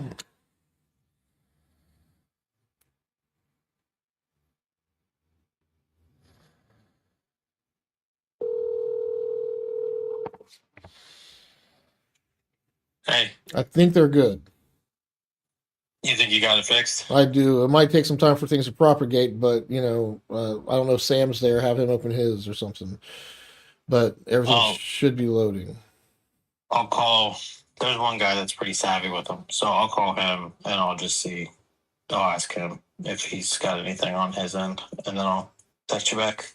Yeah, it looks like everybody's devices are re-added to it. Yeah, I think we're back to where we should be. Apple says they didn't do anything, but it worked when I was on the phone with them, which was weird. Like, yeah. Anyway, I So think we're good. he checked the toggle while you were on the phone. Right. Oh no, it looked like it was fine. It happens to me all the time with people on the phone. They're like, "What'd you do?" I was like, "I didn't do anything." Like bullshit. So I'm like, "Can I be too skeptical?" I don't know. Maybe Yeah, right. I don't know. I don't know. All I know it's working now, and I ain't got time to worry about it. I'm moving forward. Sounds good. Thanks. Thank you. Bye. Yep. See you.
Hello. You still at the office? Yeah, for a few minutes. Well, I just sent that email for Brandy Court. You should be on it. So, review the forms and stuff. Make sure it looks professional. If not great, we'll try better next time. And then, shit. What was the other thing? Yeah, there's some. Oh, hiring. So, what all are you? Did you go over the web stuff at all? I have not gone over my web stuff. Unless you sent me some. Are Yeah. you just talking in general? Just general, yeah. Like, have you reviewed it at all to see what all you have going on? I have not. Okay, well, I think I have to pay him something too. It's not just you paying him, but like we gotta. Are you charging at least $200 a month? Be close. Well, I'm paying him for Wegman and AP Schweitzer. Those are the two sites that I have going on. So yeah, I'm paying him 150 for those two. You said 200, so I'm gonna cut him a check for $350. You're gonna be in the system as a tech plan. The only thing we're billing you at this point is $200. At some point, you need to bill us for the phones, and you know, I need to bill you for internet. Like we need to figure that out and make sure that it's comparable, if that makes sense. Yeah, I can send you the Verizon stuff. But yeah, let me get through the websites and at least get them working towards something, I guess. Well, where I'm going with this is I need all you're getting charged is $200 a month on the first of the month automatically. And that way Hiram gets paid automatic. Everything's done. That way the website is taken care of. So we'll take care of that one right now. Well, this month at some point, I'd like us to get it lined out because I also want to give him money for January forward. Like he's been doing this for a long time. I haven't paid him since August of last year. That's not your problem, but we need to pay him this year at least. I don't want to, unless you don't think we need him. I just, yeah, I don't know what else to do. I mean, it's just like every other subscription. If you don't use it, then why do you have it? But if you're going to pay it, then you might as well use it.